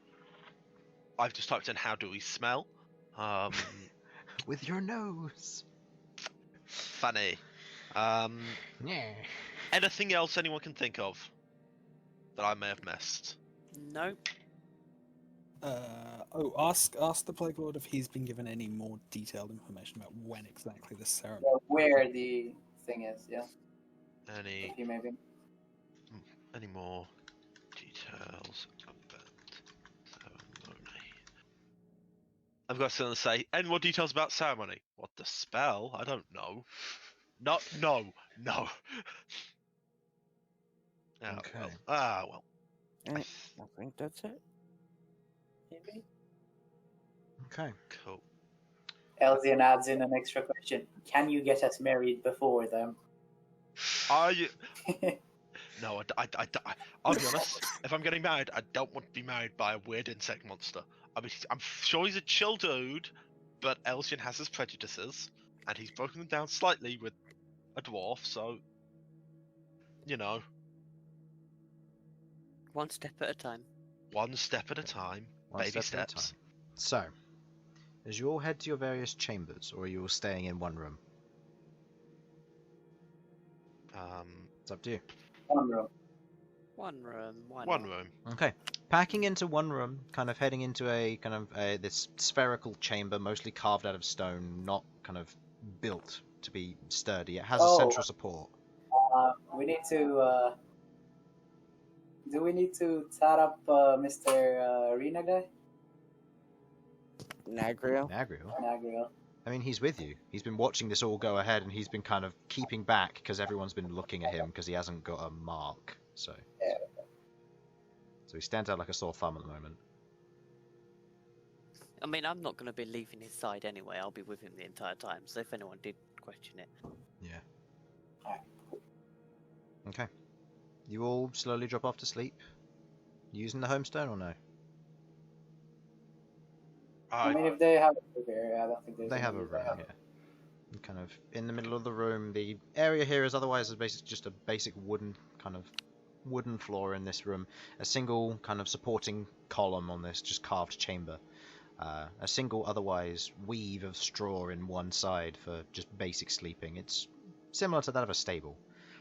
But you each kind of find your place, undoing your bedrolls and going to sleep with Elsyan meditating in wait for the dream. You all slowly drift off one after another. As you all begin to drift off, and Elsyan, as you wait for your readied dream, as you kind of sit here waiting, there's this kind of faint crackling and static sound at the back of your head. You begin to feel the essence of it beginning to take hold, as the landscape around you turns into that of a vast plain of planked wooded floors, a desk, a chair, and amongst it all you see the Plague Lord. Hey, Plague. Hi. Strange exterior inside of your head, but you know what? Wooded floors don't work too well. Don't work too badly. I've got to say, I don't spend a lot of time in here gesturing out to the dreamscape. You know, elf don't normally dream. Fair point. It's a bit strange being able to use this on you for once, but oh well. So. Well, it seems like we've got the formations of a plan. I'm sure you'd be happy to know. Yes. We won't go into too much detail, but we do need to meet with you at a specific point. We can walk in together and use any status you have as the King of Blood's brother to get more wary eyes away from us, if that makes sense. I won't be able to walk in with you, but I can meet you just inside of the gate. We were hoping you'd be able to meet us at the east checkpoint. I can meet you just inside of the east checkpoint, but I can't meet you outside of it. That is fair enough. That will. From what I've been informed, tomorrow, I am being pulled from my mission by the Skin Scribe. He has been given orders to cast a spell and bring me here. We were when we found out you was to summon you. We didn't know if he'd send you a letter or summon you. Physically summoning me. Yes. I've concocted a story on my part that you would be arriving afterwards, and that I have already sent you en route, so that you will be arriving from one of the entrances. Now I know which one. And also that I will not be having the ceremony spell prepared tomorrow, so I am not ready. This should give you another day. I believe they've already made preparations for the wedding to happen tomorrow, but if I don't have the spell, they can't do it. Okay. Do you know where the wedding's happening? I've never been to the city before. That's my only complication. I don't know its layout. The fact that it's got an east entrance is new to me, so now I know where I'm sending you. Do you know the name of the place? The Chapel of the Edgy Bastard? I know the city itself I know the name of the city itself, but otherwise no. No, okay. I know if there are any obvious buildings, then probably there. Most Tartan cities, from what I remember, were mostly just weavings of web and nests that stretched from the top to the bottom of a cavern. Okay. Right. Now, we need to know how your guards would normally behave, how they'd be expected to. Slouch and wander. If anybody gets in your way, you hiss at them. Hiss at them. Hissing. I am. Elsyan's just going, I've been given carte blanche to hiss at people that annoy me. Wonderful. Anyway, back out of the fantasy. Back into fantasy. Back out of that fantasy into another one. Right, so just generally be a bit belligerent to those around us and walk like we own the place. Aggressive. You are stronger than them when it comes down to it. If an inquisitor questions you, speak to them. Not politely, but do. If you're otherwise told, if any other ones try to interfere, you have full authority to break them. Excellent. Good. Sasha, get out of my dreams. I told you about this before. Invasion of my privacy. Right. Okay. Once we're in the city, we need to find a hiding place. Just briefly. That'll be on you.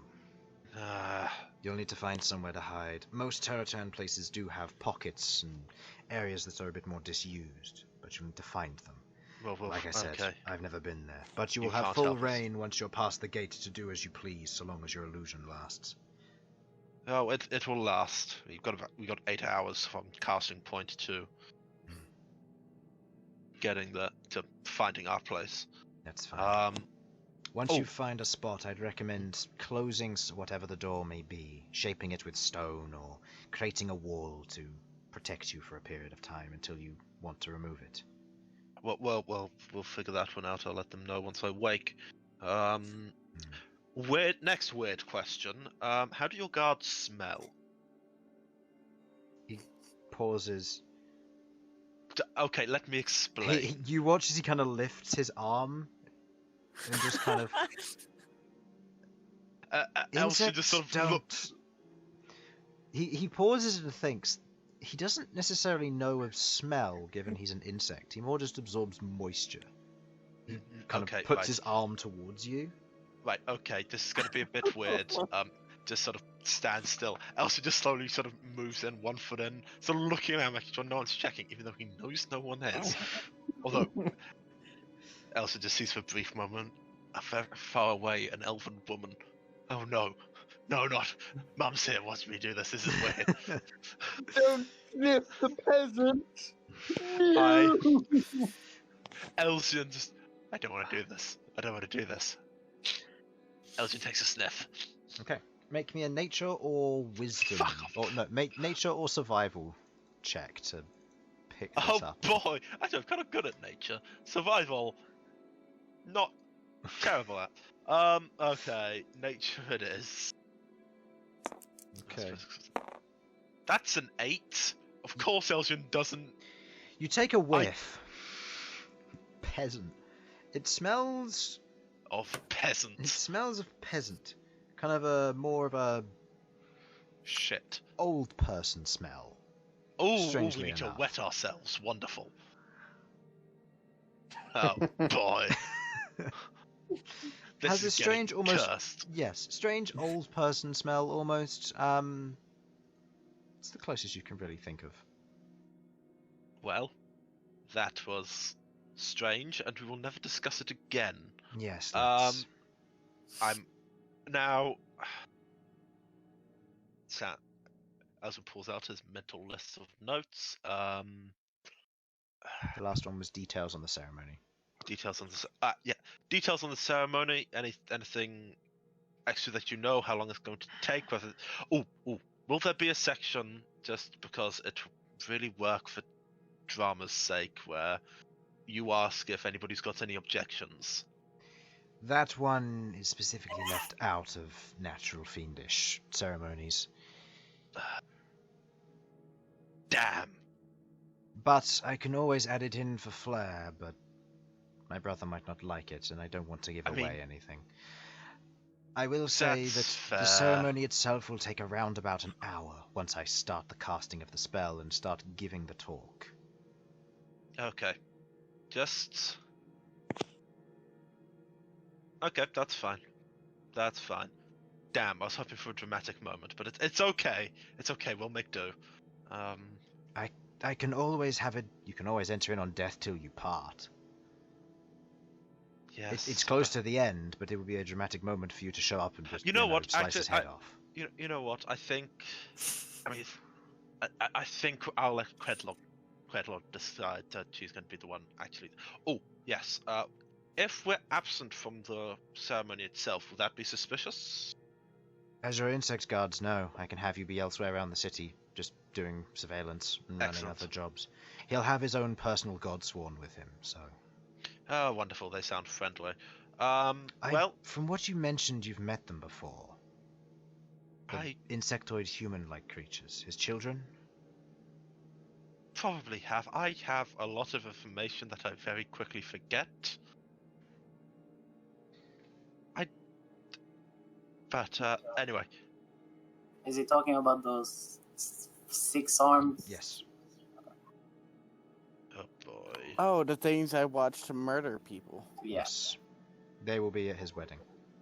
As personal Yay. guards. Lovely. Shit. Well, Shit. it'll be fine. No point worrying about it. Well, finally, I think I need to know the form to give Queglod. Yes. Yeah, Queglod. You watch as he otherwise snaps his fingers, and you watch as 2 forms appear. One is the insectoid, kind of the orangish colour form with the 2 scorpion tails, which is otherwise the ones that you'll all be taking on. The smaller one, you see, looks like this kind of very miniature, almost praying mantis-like one with this kind of darker brown exterior, with these 2 massive eyes on the end of this triangular head. Okay. Cool. Elsyan's going to spend time walking around them, trying to memorize them. You watch as he otherwise kind of gestures, and you watch as the praying mantis one climbs onto the back of the larger one. Noted. You take note that they do typically travel in pairs when one exists, so one of you will have to carry Queglod. Hey, Rook. Yeah, fair. Was there any doubt? Not As really, this no. is going on, Elsyan, please make me a wisdom saving throw.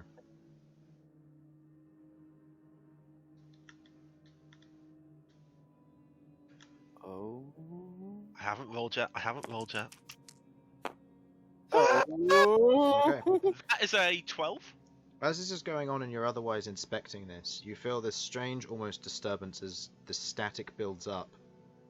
And you watch as in this kind of flat plain area around you.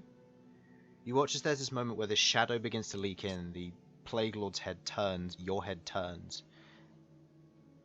As a shadow of your mother Okay, we need stands before you. And the Plague Lord goes, "That wasn't you, was it?" I wish it was. Now is not the time, mother! Mum, I'm playing Minecraft with my friends! You watch as she otherwise looks over with this huge smile on her face, and as she begins to speak, you watch as the Plague Lord stretches out a hand, and you watch as Dispel Magic appears in his hand and dispels her. There we go. What? I like him. It was not easy! Sasha, don't make me make him do it to you too! Fucking hell. Okay. Nice I'm to a know mad- that you can do that. I got here first. I think that gave me precedence. So, there's that. Ah, boy. If she She's tries, gonna if she tries it again, you can try the same trick, but I'd be very careful depending on the parameters of the spell. Oh, don't that do wasn't it anyway. That wasn't a dream. Lastness. I got that last time she tried it. It went horribly. Yes, and he rolled well. Boy, my Plague Lord boy. Well, now excuse me. I think Crossover episode inside Elsyan's dream. It's just like crossover episode shows up and it's more of just like an Easter egg because it ends immediately. no. It's just like she's like, right, yes, gonna fuck up Elsyan. Hi, what the fuck is that? Oh, he ended the Oh, spell. well, I guess I'll try again Shit. tomorrow. Oh, I really hope she doesn't. Yeah, you'll be in the Be a demi-plane. You'll be It'll fine. be fine. He's like, he's using multiple planes. Fuck. Well then. Damn it, Well- I just found his magical mansion. Motherfucker. So, as you He's like, otherwise, Oh, Farnsworth, you're here. as you otherwise begin to continue going through the dream, the Plague Lord, you go about the various inspections, and you begin to slowly but surely working on your own spell in your own, on the picking up of spells in your own time. Not copying them in, but working on the theory of behind them, and being more reckless. You're able to do so, gaining a couple hours of your writing down as you get the general theory of this prepared. As your vision comes to an end and you otherwise awake from your kind of meditation and concentration and begin to write things down and actually go through spells, Bern, you're otherwise just sat there. You've had your hour of rest, you're watching Elsyan as he just goes about his work, the rest of the party sleeping around. The snoring is disturbing, but, you know, multiple party members all stuffed into a room is going to have that effect.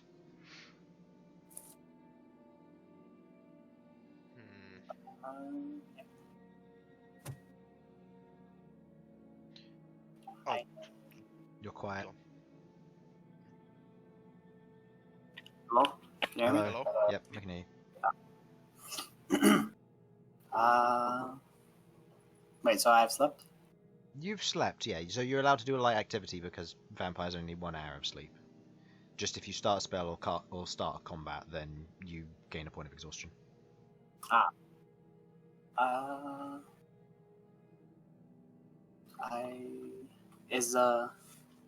I guess I can find any books on Primordial, but I will be looking over the map, like over analyzing everything basically. Okay. Heading to the library, you see the maps otherwise still laid out for you there. And after staying there for... Potential hiding spots. Yeah. Looking over the map, kind of examining it carefully, looking for these kind of layouts. Examining the 3D layout of what's underground versus what's overground, what's hanging from the ceilings, how is the layout of the city portrayed. You kind of look it all over. Go ahead and roll me an investigation check with disadvantage, please. Because seeing as you don't know the active state of this place. I will say you will not be able to use your lucky for this. Just for the sake of it being you don't know the layout of people, just the layout of the area. Going a look through, it's really hard to tell what might be a hiding spot and might not. There are plenty of places where there could be like small nooks and crannies, places which are disused, kind of small offshoots, or they could be places where eggs are hidden. You don't know. It's a massive you don't know about where to go, but there are a lot of places which do kind of catch your attention here and there and potentially worth investigating. I'll remember where those are. Like, I'll write down notes. Okay. And the house where their hidden thing is, like the hidden path. Okay. You kind of take a note of where that is. It's Yeah. further on the northwestern side. It's just past like the inner checkpoints and allows you to kind of wander off in the inside. But to use it, you'll need to be a Taratan. As you kind of take note of the interior of it, it is a sheer climb straight up cobweb into the lower portion of this kind of building tunnel. And the exit way leads straight out onto whatever this main thoroughfare may be into the city. So you will be immediately noticed if you're not a Taratan. There's no guards, but if you're not a Taratan, you'll be immediately noticed as coming out of nowhere. What if we're going into it? If you're going into it, you could. However, crossing the entire city from the eastern side would take the better part of a few hours. Ah, okay. Because So it's a the large network of tunnels and open cave. Okay. So at that point, you'd be risking staying up a long time, and depending on when the ceremony is, you may risk not getting a long rest. So we need to be... Can we get like a general like drawing of the thing? Yeah, sure.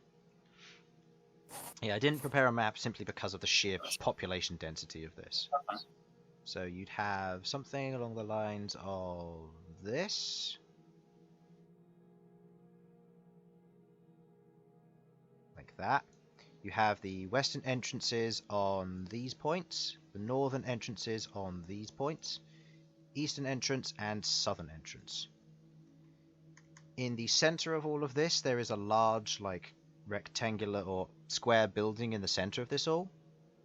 The main entrance in for the hidden way is here. Okay. And to going from a north to a eastern checkpoint is going to take about 4 hours. So going from the east to there, given you're going straight across city, you're looking at about 3 hours of travel. Besides, And we're already gonna be like past. and it's going to be 4 hours past your full day. When you get to if you were going to a northern checkpoint, you would arrive maybe an hour before you would need to start beginning your long rest to keep in your current cycle, which is the current cycle that the Plague Lord is using. So that means you'd be going to sleep when he goes to sleep. Okay. But going here is 4 hours beyond that, so you're going 4 hours after he would have gone to sleep. But he's meeting you there and otherwise guiding you in, then he's going to bed immediately. So he's just guiding you through and then abandoning you because he can't stick around. Yeah, that's fine. So is the checkpoint like further down in the tunnel, or is it just here? The checkpoint that I was referring to earlier, the further out one, is the one that encompasses the large portion of the city. There are multiple of them, but they're all unavoidable. And they're just scattered around the area in kind of like choke points that surround the city. And this path is like just like goes around like this, or is it straight? The path that you'd be coming from the northwest, goes down like this, through this checkpoint, and then joins the outer circle, which then curves around. You could also come in from this entrance as well, but you'd need to go from a completely so we separate have area. to go through this checkpoint. That for sure. one specifically, yes. Okay, so once we pass here, then we just go straight to the east. Then you go straight to the checkpoint here, and that's the inner checkpoint, yes, which will be meeting the. Okay, so we need to get past this one for sure. Yes, that's the one you need to get past, and if any of them detected you or anything else, you'd need to wipe them out and make sure there's no survivors. Yeah, cool. Okay, so that, and then once we're here, he's gonna meet us, and then okay.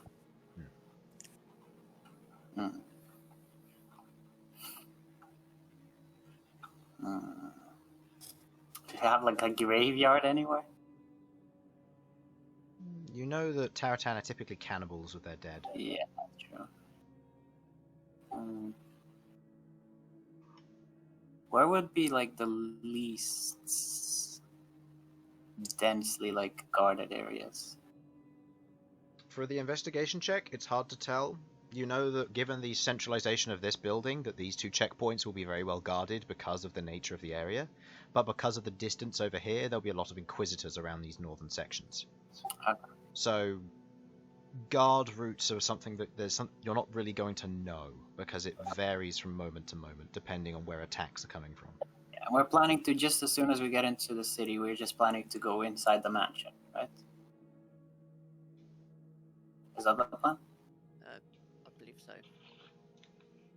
Get in, find somewhere to hide, and Find somewhere to hide where it's not going to just stand out as a doorway, and then go from there. Yeah, but we just need to get inside the door, and then that's it, right? This is true. The main problem is that the moment Queglod uses the oil of etherealness, she enters the ethereal plane. And you don't know how that reacts from her being inside the mansion, so she has to apply it outside. Ah, cool. Which Okay. takes 10 minutes, I believe. Wait, what takes 10 minutes to apply? Applying the oil. Okay. Actually, on the subject of the oil, one other interaction with that. How does that work with the sending stuff? Sending stone.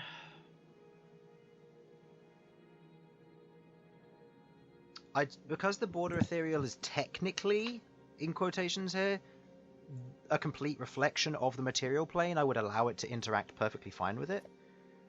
But the ethereal plane would also be a direct reflection of the mansion. So the ethereal plane in the mansion, the ethereal plane on the prime material is different. So I'd say the sending stone would still work in the ethereal plane, but only in the ethereal plane of the material plane, not the mansion, which is in the astral sea. Okay. So she can't go ethereal inside the mansion, then leave. I'm double checking that, but in theory you don't know. It would be safer to leave the mansion, then enter the ethereal plane. Yes, because you know that interaction will work. Will that work fine with demiplane as well? What, applying the oil and then entering the demiplane? Can I open the demiplane while in the ethereal? Oh yeah.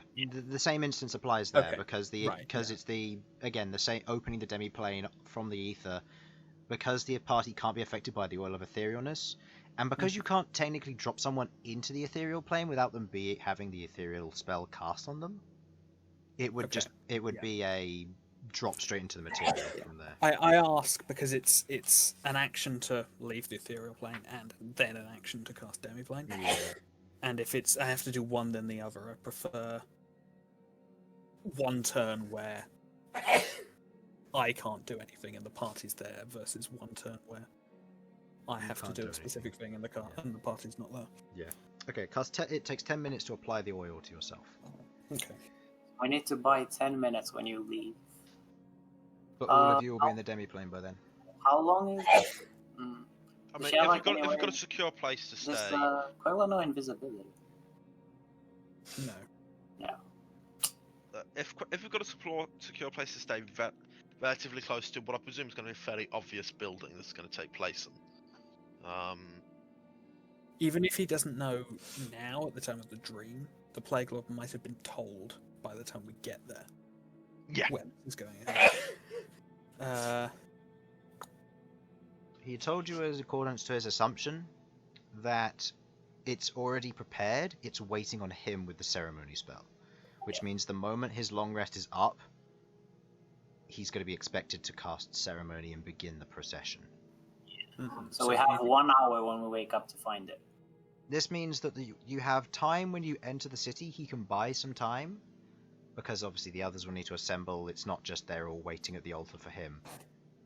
There will be processions, orders, guards and stuff, but you don't know how long that will take. All you know is that... How long does the ethereal last? 1 hour. Okay. But you know that the moment you finish a long rest will be roughly when the ceremony will start anyway. Mm-hmm. Yeah, we want the attack to start a little time before we're ready to begin. Yeah, so we need make sure everyone's drawn away before. So like 5 minutes before we start, you commence the attack. They start doing that, and then we go in. Yeah, I should pretty much have an idea. So it's gonna take a minute for the orders to go out, and it'll take time for the troops to get. Yeah, to the so line they and attack away all from... at the same time. Yeah. So once I've got to the building and I'm working on getting in, I will begin the attack, and as that's getting started, get us all into position. Yeah, you find where it is there first. Or I can get in first and then just wait. We'll see how. Yeah, but if the Inquisitor sees you, he can't. Blown. Because I've got the oil of etherealness and. Oh, he can't see you to the ethereal, right? Oh yeah, you have the potion. Yeah. Okay. Yeah. This is why it's me. Yeah. Okay. Because I forgot about the potion. Yeah. No. So yeah, find a get in position and then you do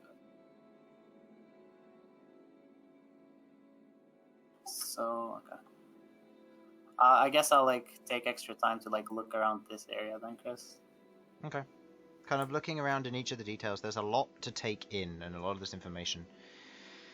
It's difficult. Take notes and stuff. Yeah. If there are any areas, you'll need to end up looking when you get there, and you'll need to take time to try and find a spot. I'll basically look like any place where it's behind something and there's like no straight path to it, I guess. It's hard to tell from these maps. Yeah. Yeah, with the investigation check you previously made, it's difficult to tell. That's fine. A short while after, while you're kind of poring over these maps, you see Misika otherwise wander up with what looks to be a glass of hot cocoa. Having fun? Not really. Can't get much from these maps about the details. It's what we got. She places a mug next to you. It all begins tomorrow. Not enough ends tomorrow. Hopefully so. How are the rest of your team taking it? Well, one of them should be having fun in a dream. Cut to Rook Good. rocking back and forth crying. Not for, well, excited and terrified. This literally could break a family curse that's gone on forever. But if I fuck this up, You I won't am be forgotten. yeah. You'll literally. be forever known as the one that got just close enough. You'll be And remembered still- either way. Right? He failed.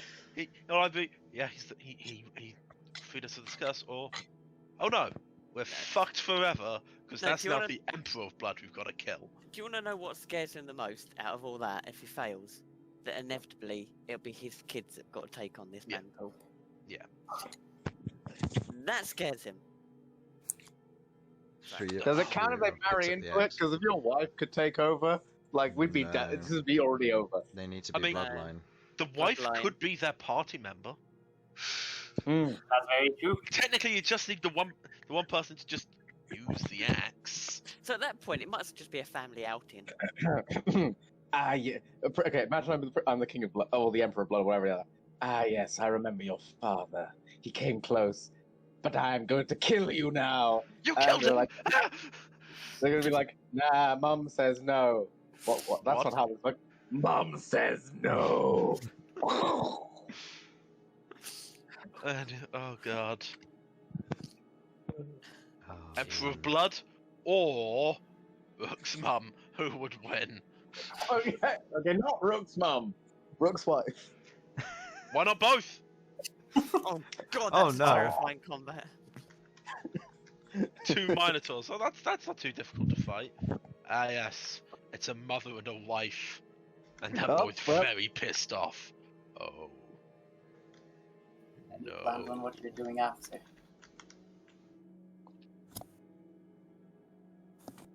Alright. Hello? Yeah? Yep, you Hi. can. I'm asking her. What did you ask? Is there any plans after this is all done? After taking the city? Well, after tomorrow. Yes, I'm asking her. In what On what regard you- after tomorrow? Huh? In what regard after tomorrow? Once we win, or...? What are your plans? Well, I mean, I'll probably be taking some time off. But... Other than that, I don't know. I know the organization will be without a real guide for a while. We've got some things to follow, but this has been our main priority for a long time. Once this is over, I guess we'll just go back to the boring traditions. Huh. I never really thought what to do with myself post Emperor of Blood. Weird. I know that I'll probably be settling down again, with work easing up after this is all done. Well, make sure to stay in contact this time. Maybe. We'll see.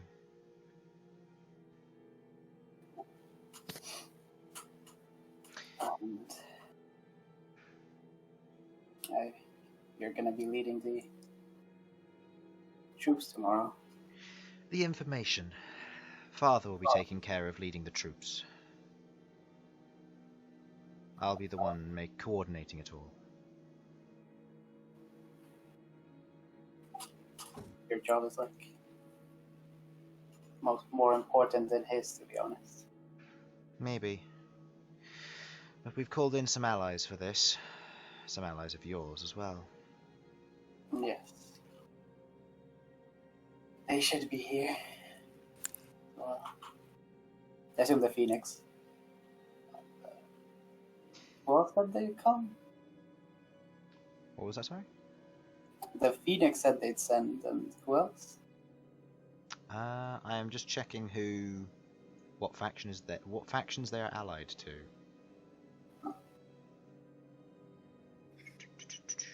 Did the Dwarves give us anything? I'm checking who they're allied to. Specifically, they are allied to...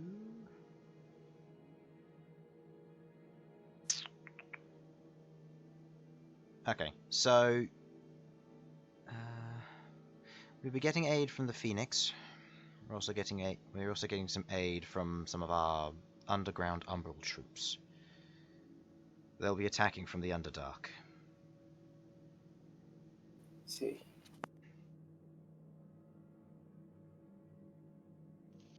That's good. At least they'd have some more home field advantage, I guess. True, we're just on the outskirts of it, so it'll be difficult. But from what I understand, we've got some of your allies showing up. They're setting up countermeasures at the moment, but they're sending some. From the Phoenix, anyway. Make sure to utilize them well, then. We will. We'll make sure that everything goes into this. And you do your job. We'll also do our best. If all else fails and you can't kill him, kill her at least. Please. It'll make this job for us a lot easier. It may not help in the long run, but if he's on the back foot and he's running, we can track him, provided he's in this plane. And if he's not, he can't do any harm to us here. Well, the problem is, the main problem was if we kill her, then he orders Kinscrap to delete everything, right? Pretty much, yeah. Problem with that is that if we kill her, then there's no reason for him to keep anyone alive. And he could just order his ally to kill everyone. I see. If anything, he dies after him. Well, this is down to you then. Do what you can. What were you saying? Do what you can. Yes, we have a decent plan. Nothing goes wrong, it should work out.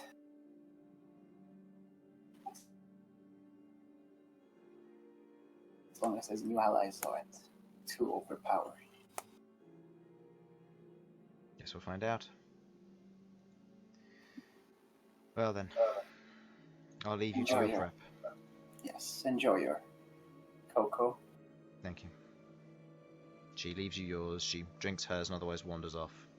You can feel the tension in the area. A lot of individuals here are getting involved, even bookkeepers, ones who would usually be staying out of this.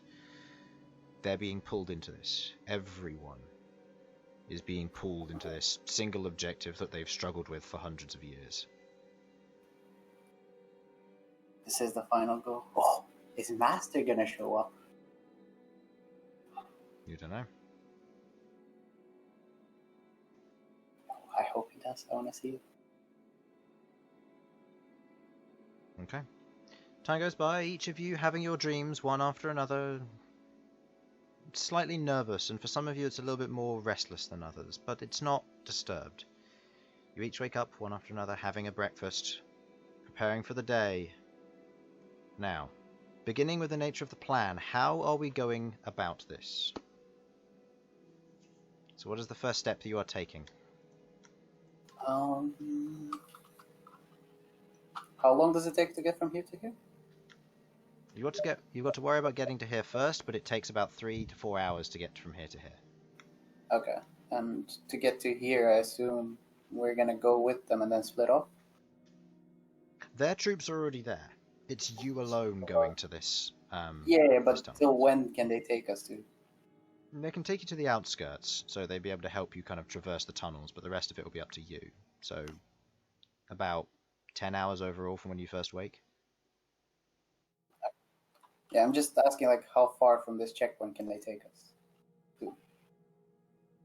Like maybe an hour and a half, 2 hours travel away from the checkpoint. Okay, that's fine. Yeah, that's all I want.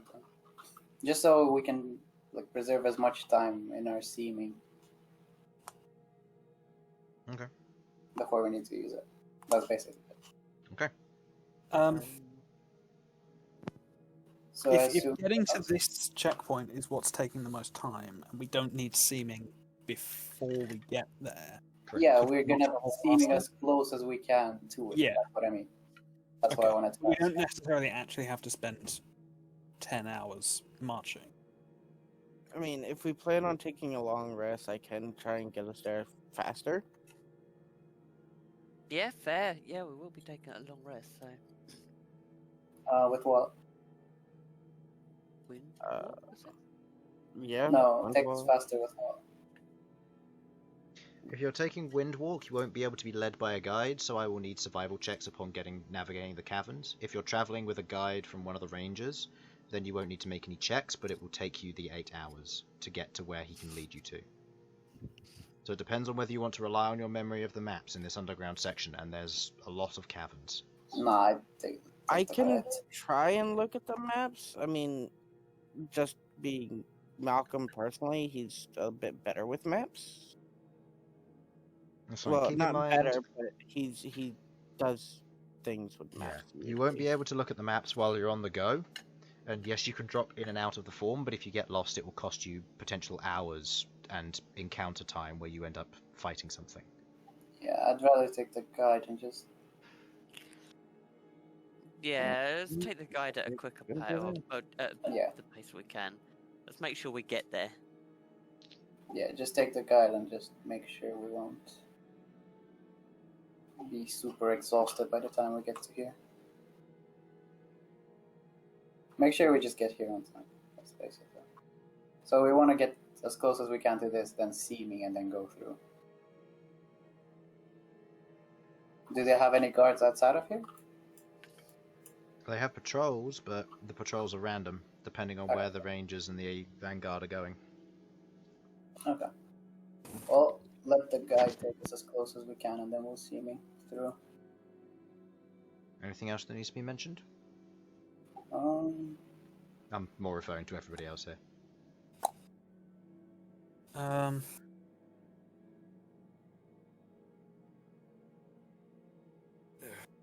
If we've established that we don't really want to try and do anything about the time problem, then I guess no. Okay. Over the next 8 hours, as you're otherwise led through the winding caverns and tunnels, the ranger leading the way, a accomplished Terratan ranger, it seems, traveling through these tunnels, kind of avoiding the various snares and the creatures that might get in your way or oppose you. You see quite a lot of the more intricate details of difficulties you may have faced if you'd tried to do this alone. You see multiple split-offs, large caverns where you're looking for a particular rope to climb, large sections of it which are otherwise covered in layers of webs from recent spider nests that need to be avoided travelling round, trapdoor spiders and other creatures of the Underdark, hook horrors and umberhulks roaming the lower layers down here. Many of whom relying on their dark vision and good sense of smell, you travel for some time, avoiding all of these, but at a careful pace, not too hasty as to get noticed. but fast enough that you're not going to fall behind. At one point, the ranger stops and tells you to begin your plan. I'll be heading back. Good luck. How far are we from the checkpoint? Keep heading down that way. You'll get there in about an hour and a half-ish. Cool. Any patrols gonna come this way? Couldn't tell you. Keep your eyes peeled. I guess we should seeming here then. God, I don't know about you guys, but I'm actually quite nervous about this. It's fine. It's fine. I've become so nervous, I've actually come out on the other side. Hi, I I'm Smashfist. I think I genuinely have looped round on nerves. And my TED Talk tonight is going to be about the Prince of Blood. Well, Seems this would be like the a really- first character death I've had, so I'm fine with it. Yeah, despite all of my hard work. So, I wasn't even talking about Elsyan. this is true. Yeah, the last one got. No, the last one's fine. Last one's fine. Yeah. Yeah, we got him back. Romlan, There the was a barbarian, certain- figured out. Ring of truth to that statement. Yeah. Why did you guys figure it out? Yeah. Yeah, they did. Why would Romlan, the barbarian, equip a ring of spell storing unless he suddenly realised and remembered that there was a greater restoration in it? Chris, you're the reason I drink. Because the barbarian's casting spells to heal this cleric. What? And, Because last time when Fraser Anyway. was talking. Anyway, that's an entirely different campaign. So, you're about an hour and a half, 2 hours away, and you know the direction that you have to head towards the checkpoint. You don't know if you'll come across any scouting parties in between here and there. You know that if you cast Seeming, you'll have 2 hours upon entering the gate on the eastern entrance to find a hole. You know that exploring and finding a place to hide will be difficult, but 8 hours is doable. So, are you casting it now, or are you going to try and cut as much time as possible? And are there any other spells you wish to cast during this time? right. I think we can maybe get closer with Pass Without a Trace, but that's something else. I think we do it and risk time at the other end, because once we're in, we just need to find a hiding spot. If we... Literally just a hole in a wall somewhere, yeah. Yeah, we And just like, need to find a Well, hiding the thing spot. is, you need at least 10 minutes when you come out without anyone spotting you. That's the problem. Here's the thing, Queglod can do it before stepping out. No, she can't. No, she This can't. was the That's thing the which was problem. mentioned before. Because the Right, ethereal okay. plane is a mirror of the material plane, this brings into question mirrors of other planes. So you can't enter the ethereal from the astral sea, you can only enter it from the material plane. It's worth noting, though, that I can, once ethereal, I can travel through walls. Yes, but the problem is you turning ethereal. You need No, 10 what minutes. I'm talking about. Sorry, what I'm talking about wasn't coming out of the mansion. We're not just gonna find a random alleyway and cast the mansion. Yeah. Oh, The ro- The room that we've got that, and that will be a hidden enough spot anyway. Yeah, because we can physically seal it with fabricate. With fabricate or something, and then we can just get on with our lives. Yeah, and then once I leave and cast a fear on this, I'll just walk through the wall. Yeah. Yeah, that's fine, but if we can't find a hole like that, that's what I mean. If we have to do it like behind a house somewhere. Wasn't it said that there's not really houses as such, just network of...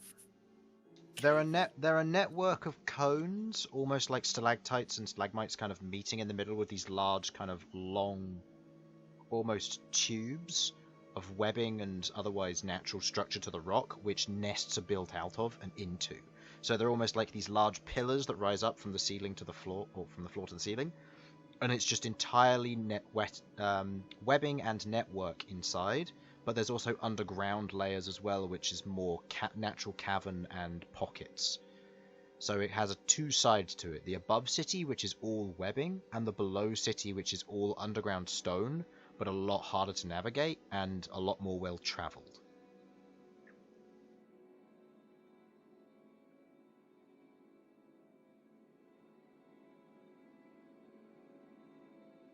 So, how are you proceeding with this? Pass Without a Trace to get closer, or are you going to be using Seeming now?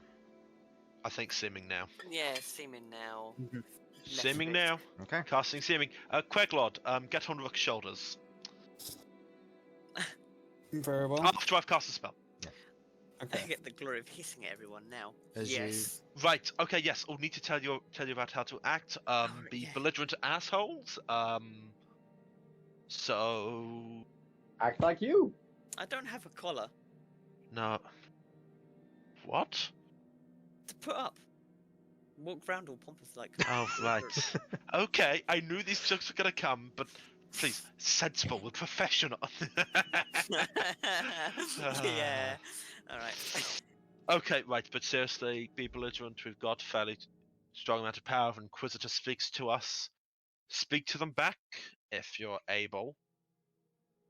And but if you do speak to them, don't be massively polite to them. It's not what's expected of us. Other than that, most people we can just. I believe what was the Plague Law says. Anyone other than Inquisitors that try to interfere with us, we have full permission to, and I quote, break. How would that work with seeming? Will it break the illusion if we engage in them? I'm just double checking Seeming now. I don't think it does. Seeming remains regardless. The main thing is that if you swing with an axe, it will look like you're swinging with an invisible weapon. No, it would literally be fists at that point. Yeah. You'd be like I mean- punching and having to use natural weapons and claws, which for most of you would be improvised, or nothing. If you wanted to remain natural. Alternatively, Let's- casting spells could look natural. Depending on the spell. See. I'm I mean, sure me I would summoning just- a huge spear in the I mean, sky- it doesn't say this affects people's. What does No, it doesn't affect the. It doesn't. You can make them look however you want, so you can make it look like however they are. But if they're going to be natural, they won't have weapons. Which means if Rook swings an axe, he will look like his actual self. His two claws are brandishing something. He swings. There's a cut, but there's nothing he's swinging with as far as the illusion's concerned. Can he not Could I make use the my weapon illusion- like part of his arm? No, because the gear. Otherwise, he'd have to have part of his arm on his back where his axe is. The point is, he's not carrying his axe the entire time. Can't we have it so he does? Or is that gonna tire him out? That would then, well, the problem wouldn't be tiring him out. The problem is he'd be carrying his arm with his other arm. Because it's a two-handed weapon. The problem I here think isn't, it's if he was dual wielding, there'd be some, like, you could get away with it because of the way the swinging would work. But because it's a two-handed weapon, it doesn't work for the illusion's purpose. No. And Oh I yeah, do have because two two-handed weapons. weapon. Yeah, I know. I Both forgot. two-handed. Yeah. Sorry, yeah, I forgot. It's like, don't mind me, my left arm's longer than my He's right, just and I holding it swing with with my one left hand, arm. and then he's holding the weapon hand with his wrist. Yeah, exactly. Yeah. So it gets questionable. So, yeah. There would be No, it's difficulties fine. with that. Yeah. Fisticuffs. Fisticuffs at dawn. But yeah. So, It's a you cast very Seeming. mutated insect. His arms are conjoined. So you're casting Seeming, correct? Are we Elsyan? not risking getting any closer, or are we going? No, We're no, Seeming, and let's walk in. Confidence, people. Oh, hunches. Walk hunched. And Queglod, again, on Rook's shoulders. Okay. Okay. You Rook, cast, if it's you stupid. cast Did he a say summoning anything about spell. talking? Oh, Abyssal. Don't really talk to random rabble inquisitors. Talk too politely. Didn't say anything about language. Should have asked that. I believe they spoke Infernal when we were in his place.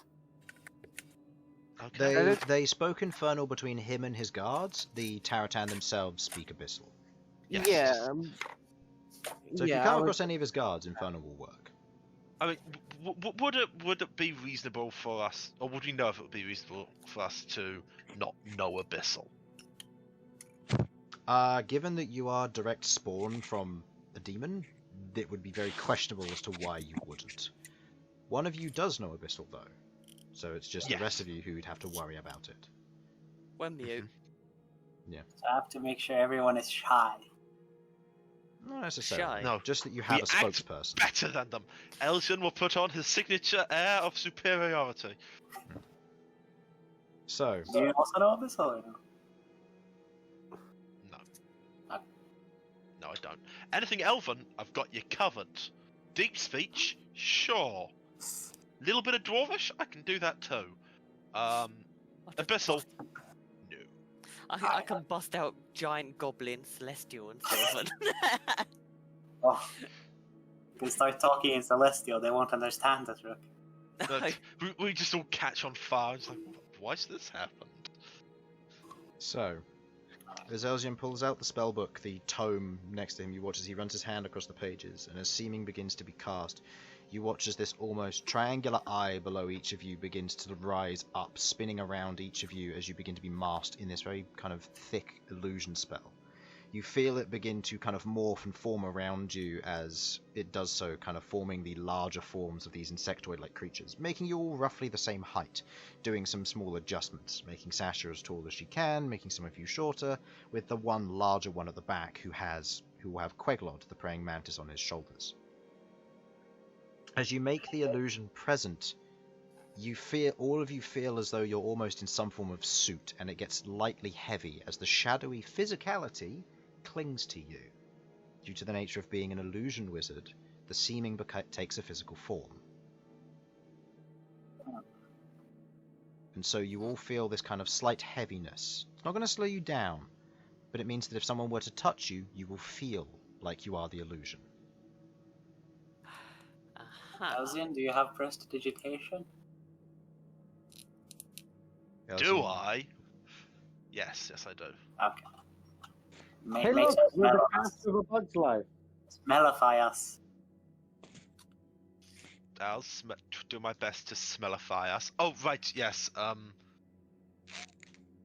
I won't tell you how I got this smell, but I found this smell is peasant, and that's all I'm willing to share. Okay. Aha. Okay, right. I can't just make us all smell like peasant, can I? Nope, because prestidigitation you can have 3 simultaneous effects at once. Does about someone our need You to... Oh. also cast prestidigitation. Okay, right. I'm gonna cast it first, doing my best Okay. to mimic the smell that I smelt. Okay. Queglod, make me a nature check to try and mimic this smell. And with 3 castings each, you can cover your entire party, but you will be missing Nagriel. Also, a general note, I assume Shattercrest is in your yeah. domain, given it was mentioned last session. Yeah. One fix on that, Chris. That's no good. Mhm. Chris, one fix on that. Last night I changed my cantrip into prestidigitation. Okay. Oh, So you have prestidigitation. Okay, so It's a 9 on my nature check. a 9 on your nature check, okay? And Bern, I would also like you to make me a nature check, please, to pick up on this.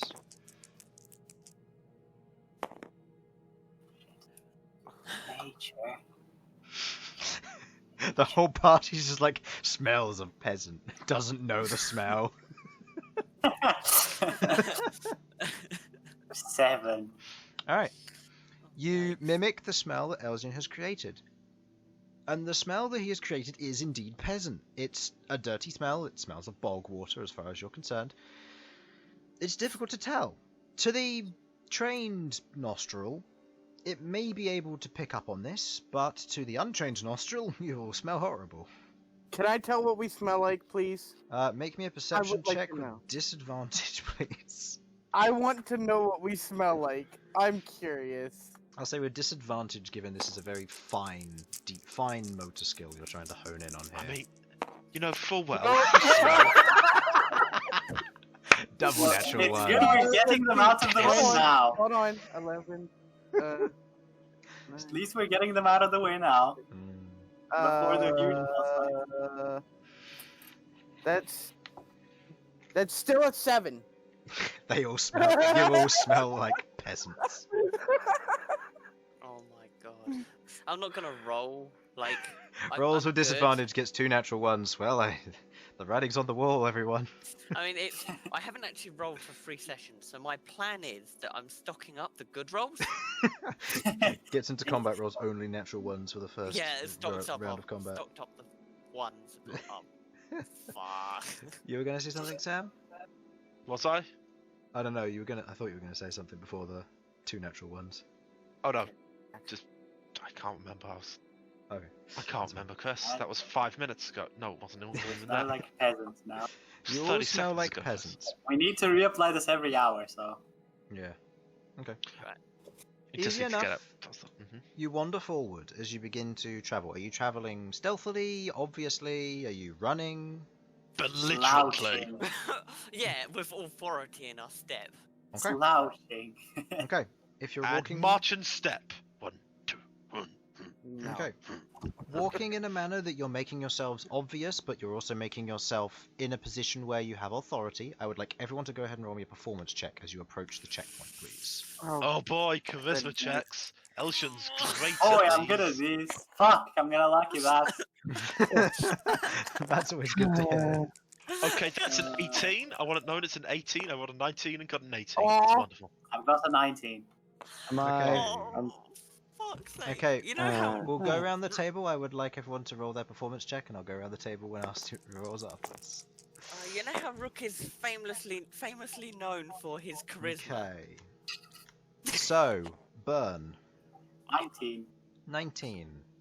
I have a Rook. negative on mine. 12. 12. Elsyan, 18. 18. Sasha, Are you sure this isn't a persuasion check? this is a performance check. 15. 15. Malcom 21. and Queglod. 24. Okay. Also, I'm sitting on Rook's shoulders. I've no idea if this affects anything. But You can give me an advantage of it, for God's sake. As you otherwise begin to move forward, heading towards the checkpoint, the cavern begins to give way to almost this slight opening, and you see kind of this cleared rock area ahead, and you see these large spires of web that otherwise link the ceiling to the floor, forming this almost strange wall and mat that forms around this, with a central archway in the middle, with 2 large stone doors suspended by this webbing. As you approach, you make out along the wall and inside of it, as some of you can see with your dark vision. Those of you without dark vision or ways to see are currently not seeing much other than this kind of grey wall in front of you of webbing. But those of you with proper dark vision here, particularly you, Queglod, you see faint movements beneath the webbing of legs moving and chittering from one place to another. There seems to be activity with your approach. As you otherwise move forward, Queglod, you see amongst them these Taratan moving along the inside of the wall, some of them wielding bows, some wearing heavy armor as they prepare themselves for your approach. 1 second. Did the Plague Lord say talk politely or non-politely? I didn't catch that part. With authority, and only to those of authority. Okay. If they aren't an inquisitor, you hiss at them, and otherwise ignore them. I could do this. As you otherwise approach the checkpoint, you see the large stone gates otherwise closed.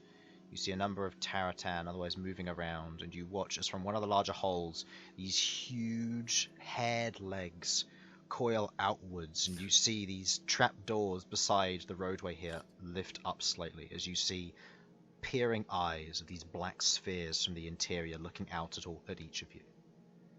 You see... I'm glad none of you have got, like, psychic abilities to read my mind, because currently, Rook's thinking, yeah, that's a shit I've left back there. Fucking spider. Damn, I decided not to learn detect thoughts. You're safe. Sorry about that. Yeah. You said spider. With the passive perception of Malcom and Elsyan here, you look around and you notice that there are probably 6 trapdoor spiders, like giant trapdoor spiders that are otherwise embedded into the floor here. And looking up at the Taratan, there are plenty of them that are getting into position to shoot out from the webbing wall. There's the large and otherwise giant tarantula, probably 20 feet from end to end, claws its way out, pulling itself forward and down to loom over the doorway.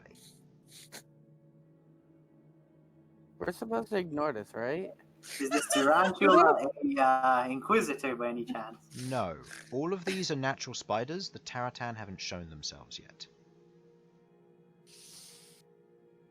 I mean, I suppose we just keep going, right? We're supposed to look like we're stronger than them, right?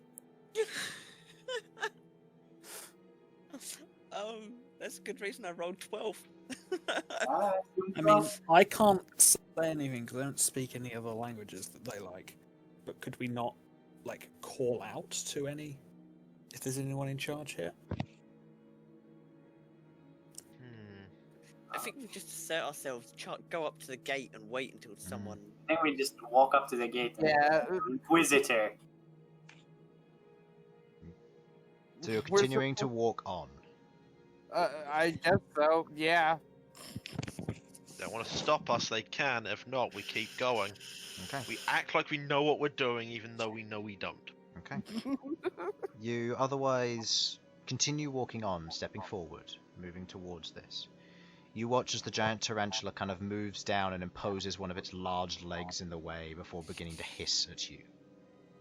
Counter hiss. Go ahead and make me an go ahead and make me an intimidation check, please. Can we all do this? This will Or- be just the person who's leading this, who said he was walking first. Oh, okay. One of you can grant him advantage by assisting if you wish. 29! Okay. Never mind. You could get higher. You could get higher if you want to roll with advantage as the rest of your party Yeah. hisses. Come on. Just one hisses. No. Okay. The rest of us hiss. It's the fucking West Side Story over here. As you otherwise stand there moving forward, the tarantula hisses down at you, and as you otherwise hiss back, it immediately kind of recoils slightly, pulling back. You watch as a few other trapdoors close, with a number of the trapdoor spiders otherwise leaving the vicinity. There's a moment of pause before the doorway is opened to you without question. Yeah. Yeah, bitch. What You I s- thought. You stride through, making your presence known and wandering through all of this. With all this is going on, Rook, I would like you to make me a wisdom saving throw due to your fear of spiders. Oh. Yeah, you did make that. You made that a thing, Rook. Come on. It's true, I will give it that. Right. Wisdom saving. Bern's rolling temporary hit points in case combat starts. I'm gonna have to think because I got Queglod on my shoulder. It's like, oh, it's not disadvantage. Oh, it's fine. Yeah. Whatever. It's not disadvantage. Looks like Queglod. I'm safe. I'm safe. I'm safe. Okay. Can I re-roll? With If the you dot? what's your total? I'll tell you if you failed. For just wisdom is, save. That'd be a 6. Or is that 6? -2 save. Straight. Oh no, hang on. Sorry, that's completely my bad. I had a complete fart there. 10. 10. You fail. You can roll use Indomitable if you wish to re-roll.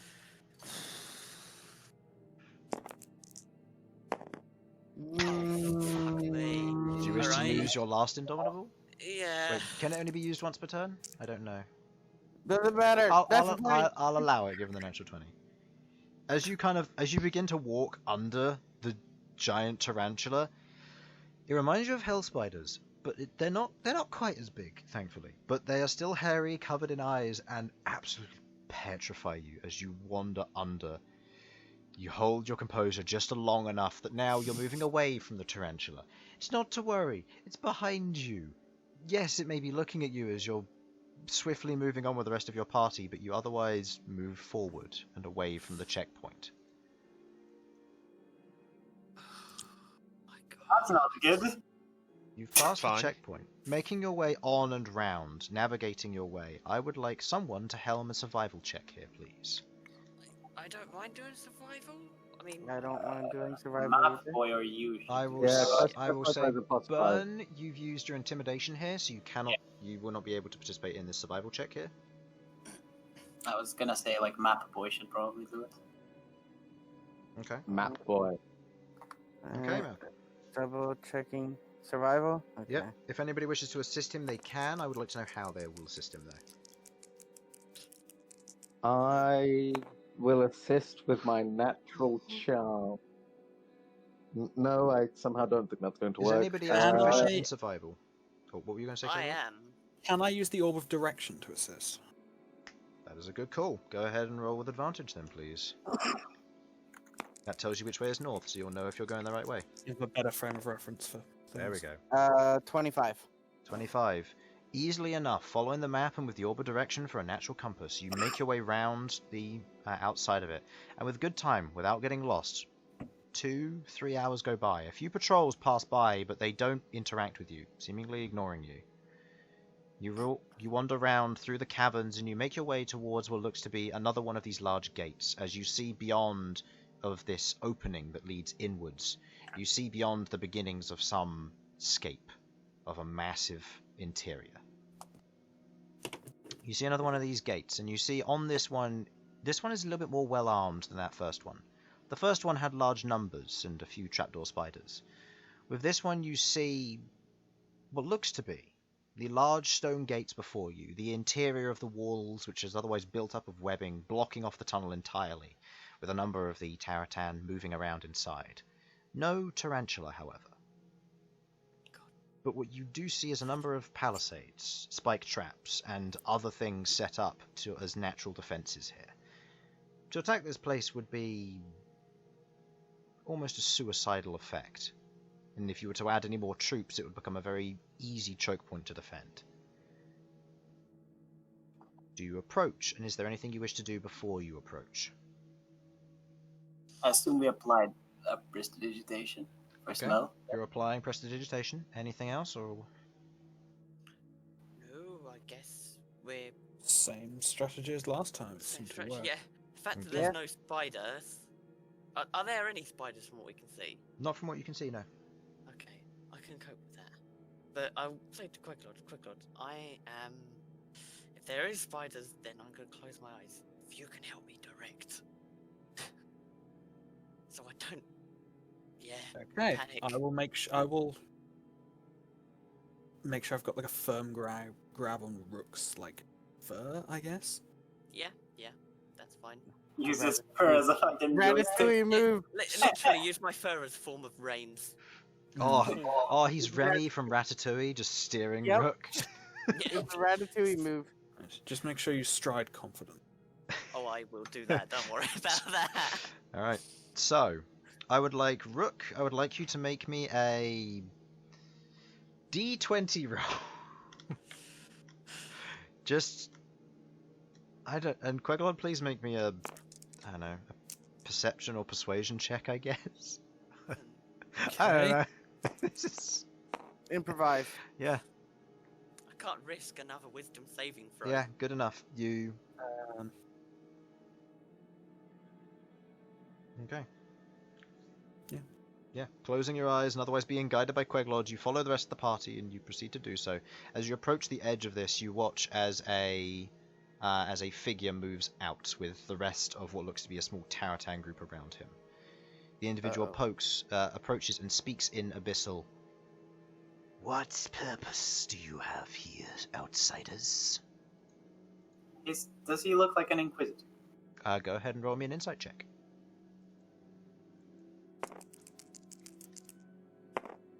Natural 20. He is not an inquisitor. He is a commander. That's He is similar. that is a lower rank than inquisitor. And taught to only speak to inquisitors? To ignore the others, yes. I look behind him. I hiss a little. Inquisitor. Go ahead and roll me your choice of deception or intimidation. I'll say none of you are able to assist with this, given you don't understand the language. Does this change, or is it just for the process? It will be there will be a change of the DC, depending on if you want to try and intimidate, to try and scare your way through, or deceive your way through. The methods will change, or the results will change. Which one are you using? I mean, they're both. If they're both the same plus, you can They're both declare it the same. after.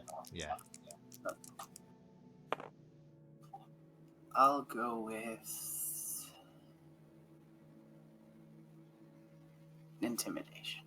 Okay. Total? 29 again.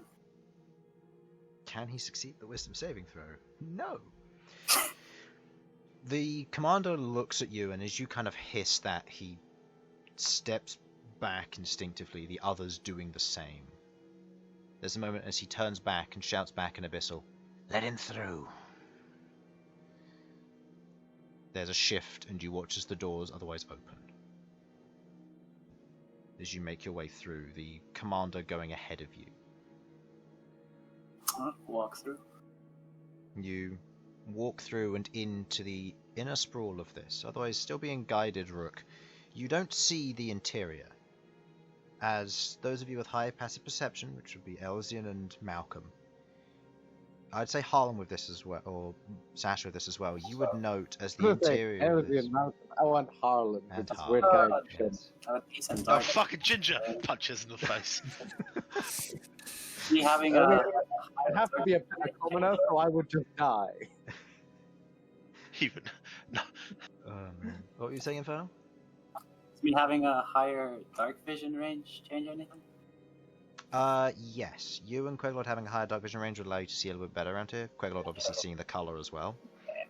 As those of you with enough perception with this, which is Sasha, Elsyan, and Malcom, as you're kind of travelling in, you take a note and stock of your immediate surroundings, seeing these large, towering, webbing kind of columns that reach up to the ceiling here, which lies outside of your dark vision range. Even to you, Malcom, or even to you, Bern, it lies outside of your dark vision range. The entire interior is pitch black, no colour, bar these tiny orbs which sit almost desolately on their own, just in small clusters, about 5 or 6. As you see this very strange translucent form appear of that of a spider before wisping away. You've faced these creatures before. They are phase spiders. Ugh. And you know they travel in the ether, or the ethereal plane. You take stock of this and note as you three spot these creatures moving around. You immediately know what this means. They are ambush hunters, ones that move between the ethereal plane and the material plane, seemingly at will. But you know that they must materialize from time to time, meaning that there are windows of opportunity. Makes it more difficult, but we should be fine. As you otherwise move in, you see the Plague Lord there as he speaks out in Abyssal. "Ah, welcome. Good to see that you're here on time. I'll take it from here, Commander." And you hear the voice in your head as he is going to speak via telepathy to all of you. "Follow me and stay close. I'm going to take you a little bit further into the city before letting you roam free. It seems they know you're coming." Can we respond? You can. I asked that, and I was like, I was going to respond with something. I forgot what it was. You can respond, yes. What was it? Are the phase spiders inside the city as well? Yes, there are a lot of them apparently. Shit. They're few and far between. They travel alone, so if you can kill a few of them, it'll open up a lot of holes. Mm. When they die, their body will materialize, but they won't make a sound. They communicate? The phase spiders, no, they won't. You're doing this while walking, kind of wandering through. I would like all of you to make me another performance check, please. This time, I will provide advantage to one person. I have a +0 to my performance check. I've got a -1. -2. Oh. I mean, I've got a 10. 13. It's better than nothing. I have a plus I've 5, so So 13. I've got 12 total. Okay. Has everyone rolled, or has someone not rolled yet? Everyone's rolled, I take it? Yeah. Okay. Yep. So in which case, I will say... who rolled the lowest? I got a 10. The Elsyan. Okay, Elsyan, go ahead and roll with advantage then, please. So you get an additional roll. 10. Never mind, it's a 10. Okay, so... Better than a 0. Bern. That should be a -5 because the -5 from being a natural one. 17. 17. One success. Rook. 12. Okay. Elsyan. What? Sorry, what? Total. 10. Oh, 10. Sasha. 13. 13. Malcom. 18. 18. Queglod. 13. Okay. Nagriel question mark? Good call. That 20. Let me check his stats. That's funny. Oh no, it wasn't a nat 20. It was a 7. It was a 3. Oh god. I forgot about Nagri on the previous checkpoints. Wouldn't have changed anything for them, but as you're wandering through, kind of keeping this posture, keeping it all, you kind of try to maintain it, knowing full well that your plan now has a few more complications, knowing that you've got to find a location in the next 2 hours before the seeming wears off. And all of this begins to cause slight heart racing in all of you, and you begin to lose your posture. With Rook, with you keeping your eyes closed, given you're in a Taratan city, it's difficult to navigate, and there are times when you do begin to lightly trip up, but you do kind of keep your posture as best you can. As this is going on, and as you are wandering, the Plague Lord stops, and all of you stop similarly. Rook kind of bumping into the back of someone.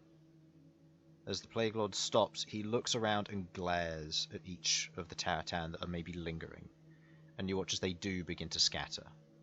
As he rolled a natural 20 for a beautiful total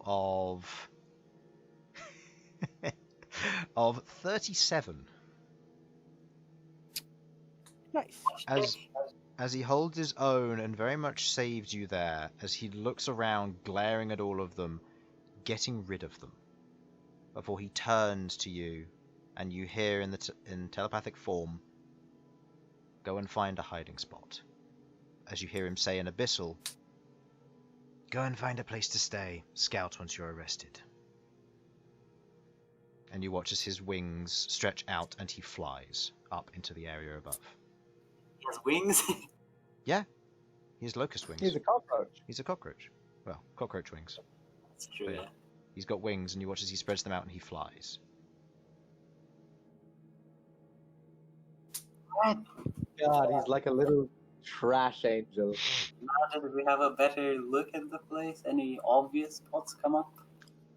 I would like someone to helm me an investigation check, and I would like somebody else to make me a survival check, as I would like 2 people to perform different checks. You may not assist these individuals unless you are speaking, in which case I will need participants who are speaking to roll stealth checks. You know what the worst part is? I'm proficient in both of them, but I'm not opening my eyes. So I can't find Give me a anything. second. I might have an idea that may get past that little thing. Does it have somatic? You checking Ruri's telepathic bond? Right, it's telepathic bond. I've been sitting here going I should have done it before we turned into What level? 6th level or four? 7th? 5th. 5th? What? So it is. It's pretty good. Consider Verbal, because you somatic, are- and material. Material is overtaken by the fact that you have the book. However, you do know that you are currently in a relatively safe space because creatures aren't around. Okay, I'm gonna do my best to be a bit subtle casting this. Okay. Might call it a subtle spell. Go ahead and make me your choice of a sleight of hand or a stealth check with this, please. No. It's up to you which you wish to be. Stealth will be more They're the exact aimed. same. Okay. I will say this. Stealth is more aimed at verbal. Sleight of hand is more aimed at somatic, depending on whether you want visuals or audibles to Verbal. be cancelled. Oh god, that's a 7. Okay. Stealth. Fuck it. Okay. You begin to kind of you kind of hold the book in place, and you otherwise cast the spell as you pull the magic away, and the rest of you are all connected by these kind of very faint blue lines, which then fade and dissipate as you're all connected by Rari's telepathic bond. So I should have done this earlier. We can now all communicate with each other. Are there spiders around? No. No. Make me perception checks, please. The 2 people who said no. Okay. Perception check. What does my passive perception tell me, Chris? In this instance, you're hunting for things that may already be hidden, rather than things that are 17. actively hiding. Oh boy, I'm rolling crap today. 15. 17. The two of you kind of look around, kind of taking in the area. There aren't any Taratan, and if there are spiders, they're phase spiders watching. There's I'm going to curiosity, but you do say no. There aren't any spiders that we can see. I will open my eyes, and if you want, I can do the survival or I can do the investigation. I have the same in both. I can do survival. I can do investigation. Okay. Well, I mean, see, me and Queglod haven't rolled yet. Shall we helm them? Yeah, it means the DC will be lower for you two. Sure. Go for it then. I'll do survival then. Okay. Do you want me to do the investigation? Because we need to do an investigation check, don't we? Still. That is Yeah, it's 18. between Queglod and you, so I'll let you two decide.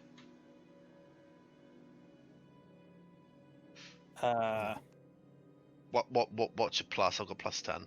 Yeah, I'm plus 7. If I cast message, can I get around the not speaking part of communicating with Rook? Telepathic bonds Oh, at the telepathic moment, so bonds. you're fine. No, that's a good point. It's not even where it has to go through me. We're just all connected to each Yeah. other. Okay. Yes, no, I forgot about that. No, that's fine. I will say some difference between the two of you. Elsyan has the higher mod, however, you have the Devil's Sight, so you have the perfect vision to be able to see colour, which is different from what Elsyan's seeing, because you're in that pitch is darkness true. right now, which is unfortunately disadvantage on perception checks, which I did forget for that previous roll, but Right. Okay. matter. So So I'm not affected by that. You're not affected by that, go for affected them. by that. Yeah. Okay. can I give him advantage? Or give Queglod advantage? I'll say with this, you can give advantage because you found a way to get round the talking thing, so you can provide advantage, giving Cool. Queglod I'm gonna advantage give on this. Queglod advantage. And Rook, I'll say that Malcom is otherwise helming you with survival, given that Malcom wanted to assist previously as well. Okay. Right. All right. I'll Yeah. do. Is that an advantage? That's then? advantage, yeah. So roll the second die, see if you get Okay. higher. Not Thanks yet. to So the I've still got advantage. 18. That's a dirty 20. Dirty 20 and survival? 18. 18. With the two helpers, you're kind of wandering around, doing as best you can. You find a lot of these pockets and areas otherwise do house living creatures. You find tarantulas, spiders, you find various others. You do see these larger kind of spires that rise up, and you see atop them this massive ball of webbing, and you see kind of looming over the top these massive tarantula-like creatures hooked over the edge, but instead of having typical hooks at the end of their legs, you see that two of them have almost these pincer-like claws. And on the backs of them you see riding and otherwise attached via a set of reins is an inquisitor, looking out and watching, very much taking note of your presence as you pass through. You do your best to avoid them kind of travelling around as you do see these various things. I would like Rook to go ahead and roll me a d100 check, and I would like Queglod to go and roll me a d100 check, please, to see what you encounter on your look around. Seeing as you both succeeded, you both get to roll to see if you get anything.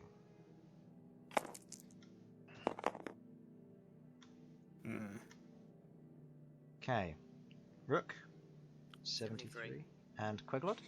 28. Okay. Two opposite ends, that's relatively good. Hmm. Aside from the central tower, which you do spot, Rook, as you're kind of wandering around, there is this large section of the cavern where it otherwise digs down into this kind of large open pit, which then proceeds to go down into a spiraling tunnel that goes down. It could require further investigation, but it's out of the way. And by the looks of it, from your survival, very little foot traffic comes through here, for better or for worse. Queglod, with your investigation, as you're looking around, kind of seeing what kind of things there are in the area, seeing if there are any things that stand out, you take note of a few areas which do kind of catch your attention, and as you look in, thankfully you're immune to frighten. As you step in and you kind of take a quick look around, you see hanging individuals. Hanging by a web, you see live humanoids thrashing as you see holes across their body with spiders crawling out of them. The individuals otherwise live and otherwise kind of squirming as they see you approach, before you watch as their eyes go dark and they fall unconscious. There are live egg traps as you wander around, and thankfully it doesn't catch you off guard, and you stop anybody else from coming in as you kind of close Rook's eyes, seeing it before he does, before you wander out and back into the streets, as it would seem. You've got one point of entry that you know of so far, which is this pit in the ground. You don't know where it would lead, but investigation could take up quite a lot of time. It's up to you. You can keep looking, or you can investigate this place. Where is it located? Pit is just below. the It's spire, just isn't it? it's just below one of the central spires. Your current location, I'll actually get the party token for this. That's what I mean. Yeah, your current location is around here, and there is a large spire here, which otherwise houses an Inquisitor, who's otherwise watching over this portion of the city. They took note of your presence, but didn't seem to react to the strange creature's intrusion. They seem to know your presence is here, so they don't seem to be reacting to you. But there is a pit in the ground which may spiral down into a larger cavern you don't know. So do you wish to explore it? It's our best guess, I think. It Go. has small foot traffic, so it looks like it's not Yeah. used. Okay. We just need one empty hole. Yeah. We just need a hole in 10 minutes. Okay. Wow. Ah, Oh, Sam, this is. Sam, you know what to do. I'm lazy, Chris. I want a keyboard that I know the fuck I'm typing on. Alright, fine. Hold on, it's we, isn't it? Yeah. We just need a hole. We need a hole and 10 minutes. Remember, any holes will go. Infernal. Alright, there we go. So, as you... Perfect. As you otherwise wander down into this lower area, you begin to investigate it. As Rook, you kind of look in first with Queglod on your shoulder. It's a bit of a duck in. And as you move in, you immediately see it kind of opens out slightly, and you see clutches of eggs. Large kind of bundles of these sacks of eggs, and you see what looks to be a number of Taratan carrying and caring for these eggs, moving them to and from, as they're covered in these kind of thin layers of green mucus that connect it all. You see layers of webbing. There isn't much traffic in here. It's a large open chamber with maybe 2 Taratan. You don't know whether they'll leave, but aside from that, the only thing in here is eggs. It's probably a chamber that's about 20 foot side to side, and it's fairly flat. It is mildly inhabited. It's up to you. Gonna be an issue at the end when Queglod's got to lotion herself up. Yeah, what if we do it just outside of the opening? Well, why don't That we will be just out in try the and, open. why don't we try and hiss at them and make them leave? I don't know how they're gonna respond because they're Have to care for the eggs, I think. Oh, they're eggs? Oh, Yeah, there are a number of spider clutch eggs in here. If Yeah. there's eggs, we can't reasonably close the wall off because somebody's going to know this place is here. Yeah. We might be able to make them leave, but they could come back. Yeah. Well, guess we're gonna have to find another place. Okay. It does seem that way, yeah. Okay. I would like another survival check and another investigation from Queglod and Rook. And I'll let you know if you get to roll your d100. Is it advantage or just Advantage still, as you are maintaining the advantage from your allies, as you are able to overcome Rory's telepathic bond. That is 22. I believe that is investigation. Yeah, that's Yes. a 26. Okay. And what was the other one? 22 for each of you. 22. 22 and 26. 22 and 26. Okay, so Queglod, go ahead and roll me 2 d100s, and Rook, go ahead and roll me 1.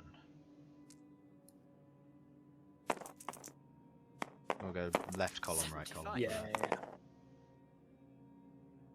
Okay. 103. 83 and 13. 13. Okay.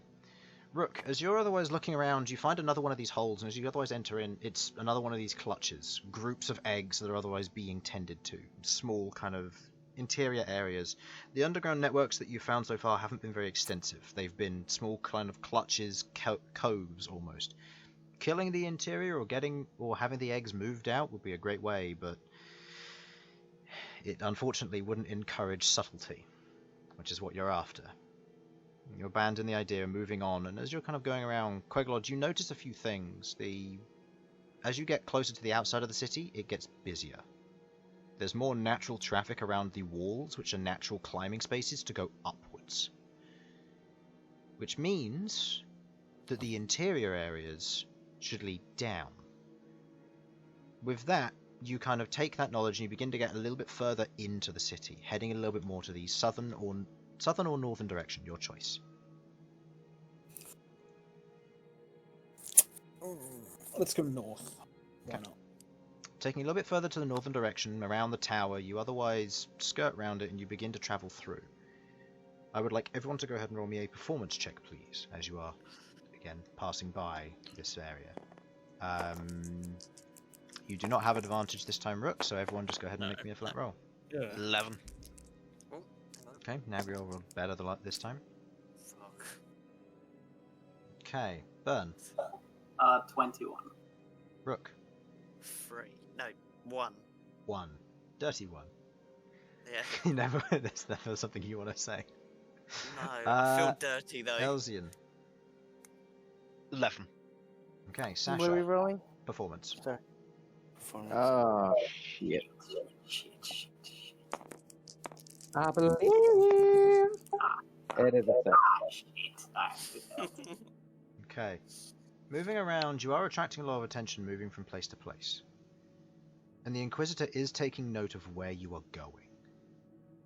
You get the general sense, and with some of you having good passive perception and kind of getting a pickup on this, you're not necessarily being followed, but you know your attention and your position is being noted. If you move out of the range, you may end up attracting too much attention, but if you settle down on a spot, you may get investigated. It's a risk if you wish to stay close or go further. This is a party choice here. Given the overall performance check has failed, you can choose whether you wish to stay within the area and risk them finding your location, or you can travel further afield and risk being followed and losing time.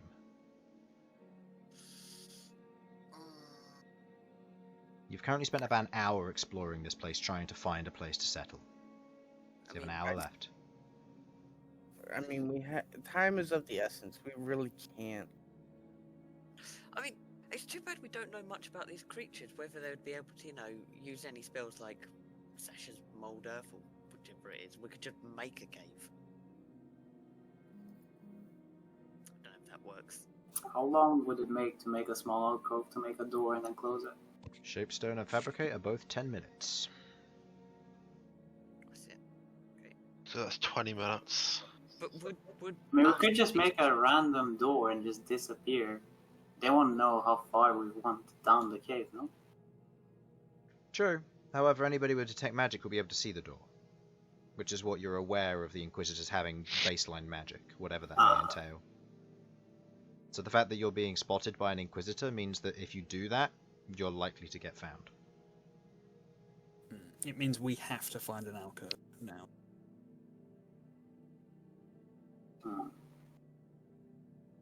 I vote we don't move too far away. I vote we not waste too much time. Let's keep. Moving. Let's look as efficiently as possible. We just need to find one alcove, dissuade any Inquisitors for 10 minutes while we get set up, and then Do we have... and then we're done. How long on seeming do we have left? About an hour. Keep in mind you haven't completed the full rolls, so you have an hour of seeming left. So if you're staying within range, you must remain within 2 squares of the tower, which is here. So I will let you decide where you wish to go from here, whether you wish to backtrack or whether you wish to go forward deeper towards this area. The tower is keeping eyes on you, though, wherever you head. If you travel outside of this range, they may pursue. If you stay within this range, they may go to your location wherever you end up stopping. There's a risk either way.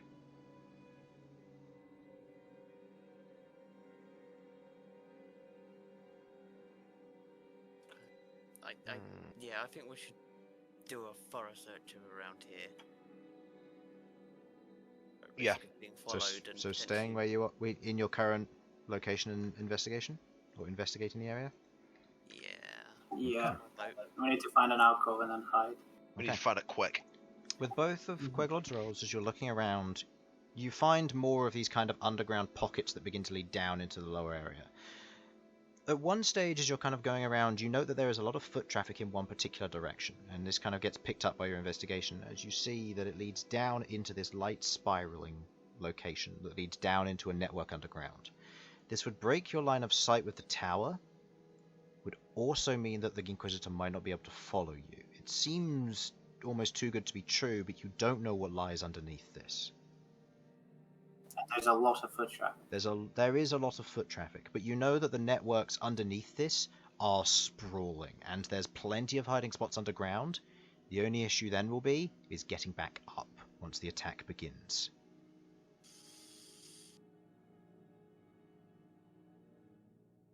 How deep are we at this point? You are about probably 45 minutes worth of travel inside from the city, from the gateway where you entered. And you otherwise aren't deep in the ground at all. You're still on the surface level because you haven't found any good downward entrances, but you've found one, it seems.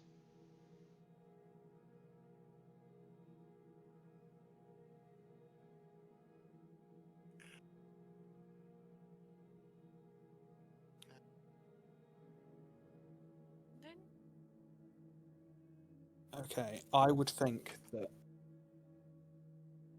once I'm in the ethereal plane, I don't need to follow tunnels. I can just get back to the surface very quickly. So I think that going down is fine. There's still the ethereal spiders, but do we know how strong they are? Phase spiders, you've killed them before, and Queglod can probably take on 3 on her own before she starts suffering real loss.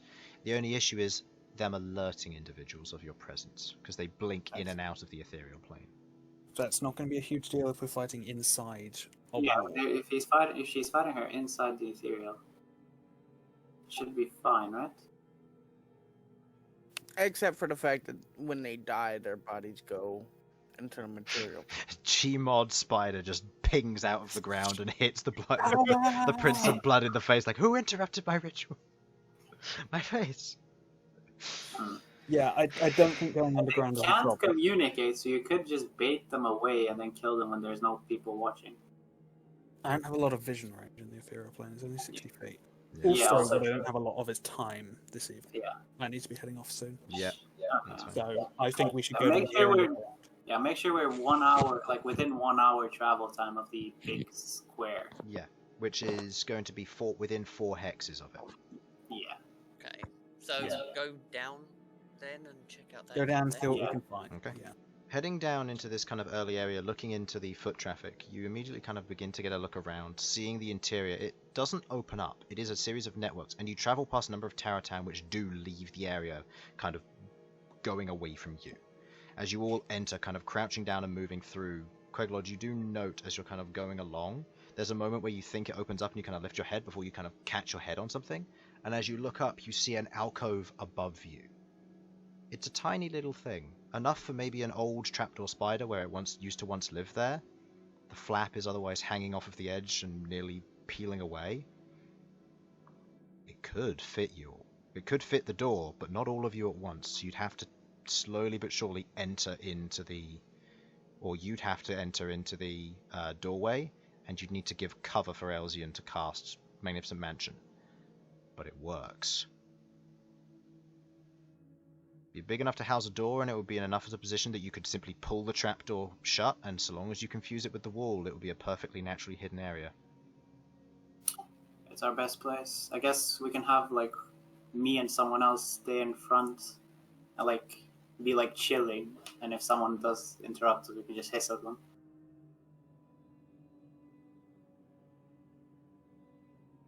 While the others head in, and then we can also head in ourselves. And Okay. if the Inquisitor shows up, we can talk to him. Yeah. Or you can talk to him. Keep in mind you guys were going in the demi-plane, so it was just Queglod going into the mansion. Yeah, that's fine. We just need to make enough time for everyone to head inside and then block it off. Keep in mind this area is large enough to house one of you. So once, Also, we need to get inside first. Elsyan would need to go in, cast the mansion. Demiplane gets cast. All of you go into the demiplane. Queglod needs to then close the door, get in the mansion, and then if she wants to use the trapdoor spider's flap, she would then need to use that and seal it herself. How can I seal it? What can I do? You can try and use You just survival pull it over, using or- some intriguing designs, or if you have a spell or something else, you can try that. Can't we demi-plane from the mansion then? Can't we demi-plane once we're inside the mansion? Yeah, you can. Yeah. Yeah, Neat. I didn't think where you couldn't. Okay, never mind. That changes everything. Yeah. It's okay. So we just need to have everyone head in, and then Yeah. it's fine. And so then Whoever's last in. whoever's Yeah, last in would go need to away. work on the trap door and actually get that sorted. Which I assume should be Malcom or Mr. Furman. Yes, up to you. Furman. Either way, is this the plan you're going with? Yeah. Elsyan kind of crawls up into this upper space, begins to cast Magnificent Mansion, and the energy kind of emanates. Go ahead and roll me a stealth check with advantage, please, Elsyan. Let's go. Does pass That's without a a trace 12. hide like spell usage, or It would, however, that would have had to I be will? declared before the roll, unfortunately. Okay. Yeah, but it's I fine. was just asking because Vyra can use it. Yeah. As Elsyan begins to cast, it does attract a little bit of attention, but with the necessary hissing from the rest of you kind of showing authority, you very much scare off any nearby Taratan as the casting of the spell finishes, the doorway opens, and you are free to enter one by one. I would like everyone to roll me a dexterity check, please. And I would like the last person entering to roll me a survival check, please. And this will be based on your dexterity check. I will go first, as my dexterity is piss. No, you're rolling the dexterity check to see who goes in first. So the higher the roll, the more. No. Can we not do it in order? You Yeah, can can we try. not just decide? If you want to do it, in order, you can, but you'll be taking more time to go in while people Really? are watching. Yeah, because otherwise people will be But watching. I got a 12. Oh. Because I'd rather have. Interestingly, it's a good roll for me. In this quick instance, there are Taratan, because this is a busy way. You have to either use gaps or well-timed entry to go in without being noticed, or you have to use, or if you want to do it in your own order, you can, but it will then require some of you to perform other checks such as intimidation or taking longer to find these openings. Yeah, I'll do like some intimidations then if Okay. I'll go like second to last. Okay. Need it. Go ahead and give me a roll then. So the last person going in, did I have to make 2 rolls or just one? So 26. Okay, so with 26, I'll say you can choose the first 4 people to go in without using dexterity checks, and then the last 2 will have to roll to see who goes in first. Sasha, Elsyan.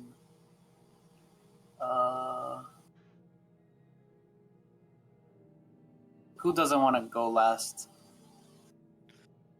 I have rolled my dex. Don't worry about it if you've already rolled it.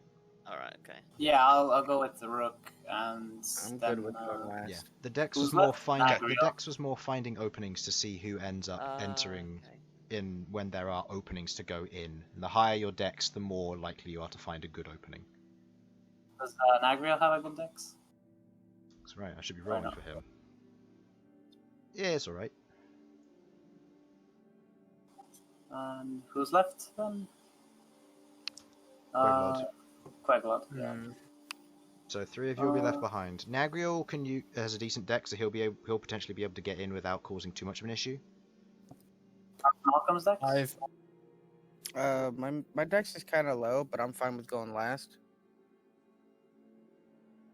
Because we need survival to close the door, right? Yeah, so Yeah. me or Malcolm, essentially. Yeah, my dex is okay, but If does concentration end once you're in another plane? No. No. Okay. Because otherwise Sasha wouldn't be able to concentrate on banishment. Okay, true. If that's the case, then I'll say Malcolm should go last. I'll use it on Queglod. So me, Nagriel, and Malcolm are left. Okay. And So- then I will cast Enhanced Ability on me and Malcolm, and we can hit him. Is that on Dex? Yeah. Okay.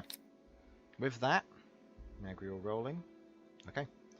Given the opportunities, you four all get in kind of an opening being made by the natural intimidation of kind of holding off the tide of Taratan as there's kind of this pause, this artificial pause in the wave as you all pile into the doorway. You all kind of unsubtly climb up and go through the doorway one after another. Nagriel shortly follows using an opening that is made shortly afterwards as the two of you are left. You can make dexterity checks to find natural openings, or you can use intimidation again, but it will draw more attention. What do you think? I don't think we want to draw too much attention. Yes. Let's try. That's and fine. For get those who some have to go, we'll be ending after they get in. Let's try and get some openings. If it would help, I'll have Fire cast Pass Without a Trace to aid in our openings. Go ahead and roll your dexterity checks then, please, with advantage because of Cat's Grace. That's fucking good, is it? I will. Man. Keep in mind you're taking a long rest after this, so any luckies Oh, that we you are. can use. True. Yeah, that's my bad, actually. I thought we weren't. We'll use lucky then. Okay, that's pretty good. Okay. Between the 15. two of you, finding natural openings, you scoot up in, and as Malcolm, as you kind of pull yourself up into that area, go ahead and make me a survival check for the hiding of the doorway.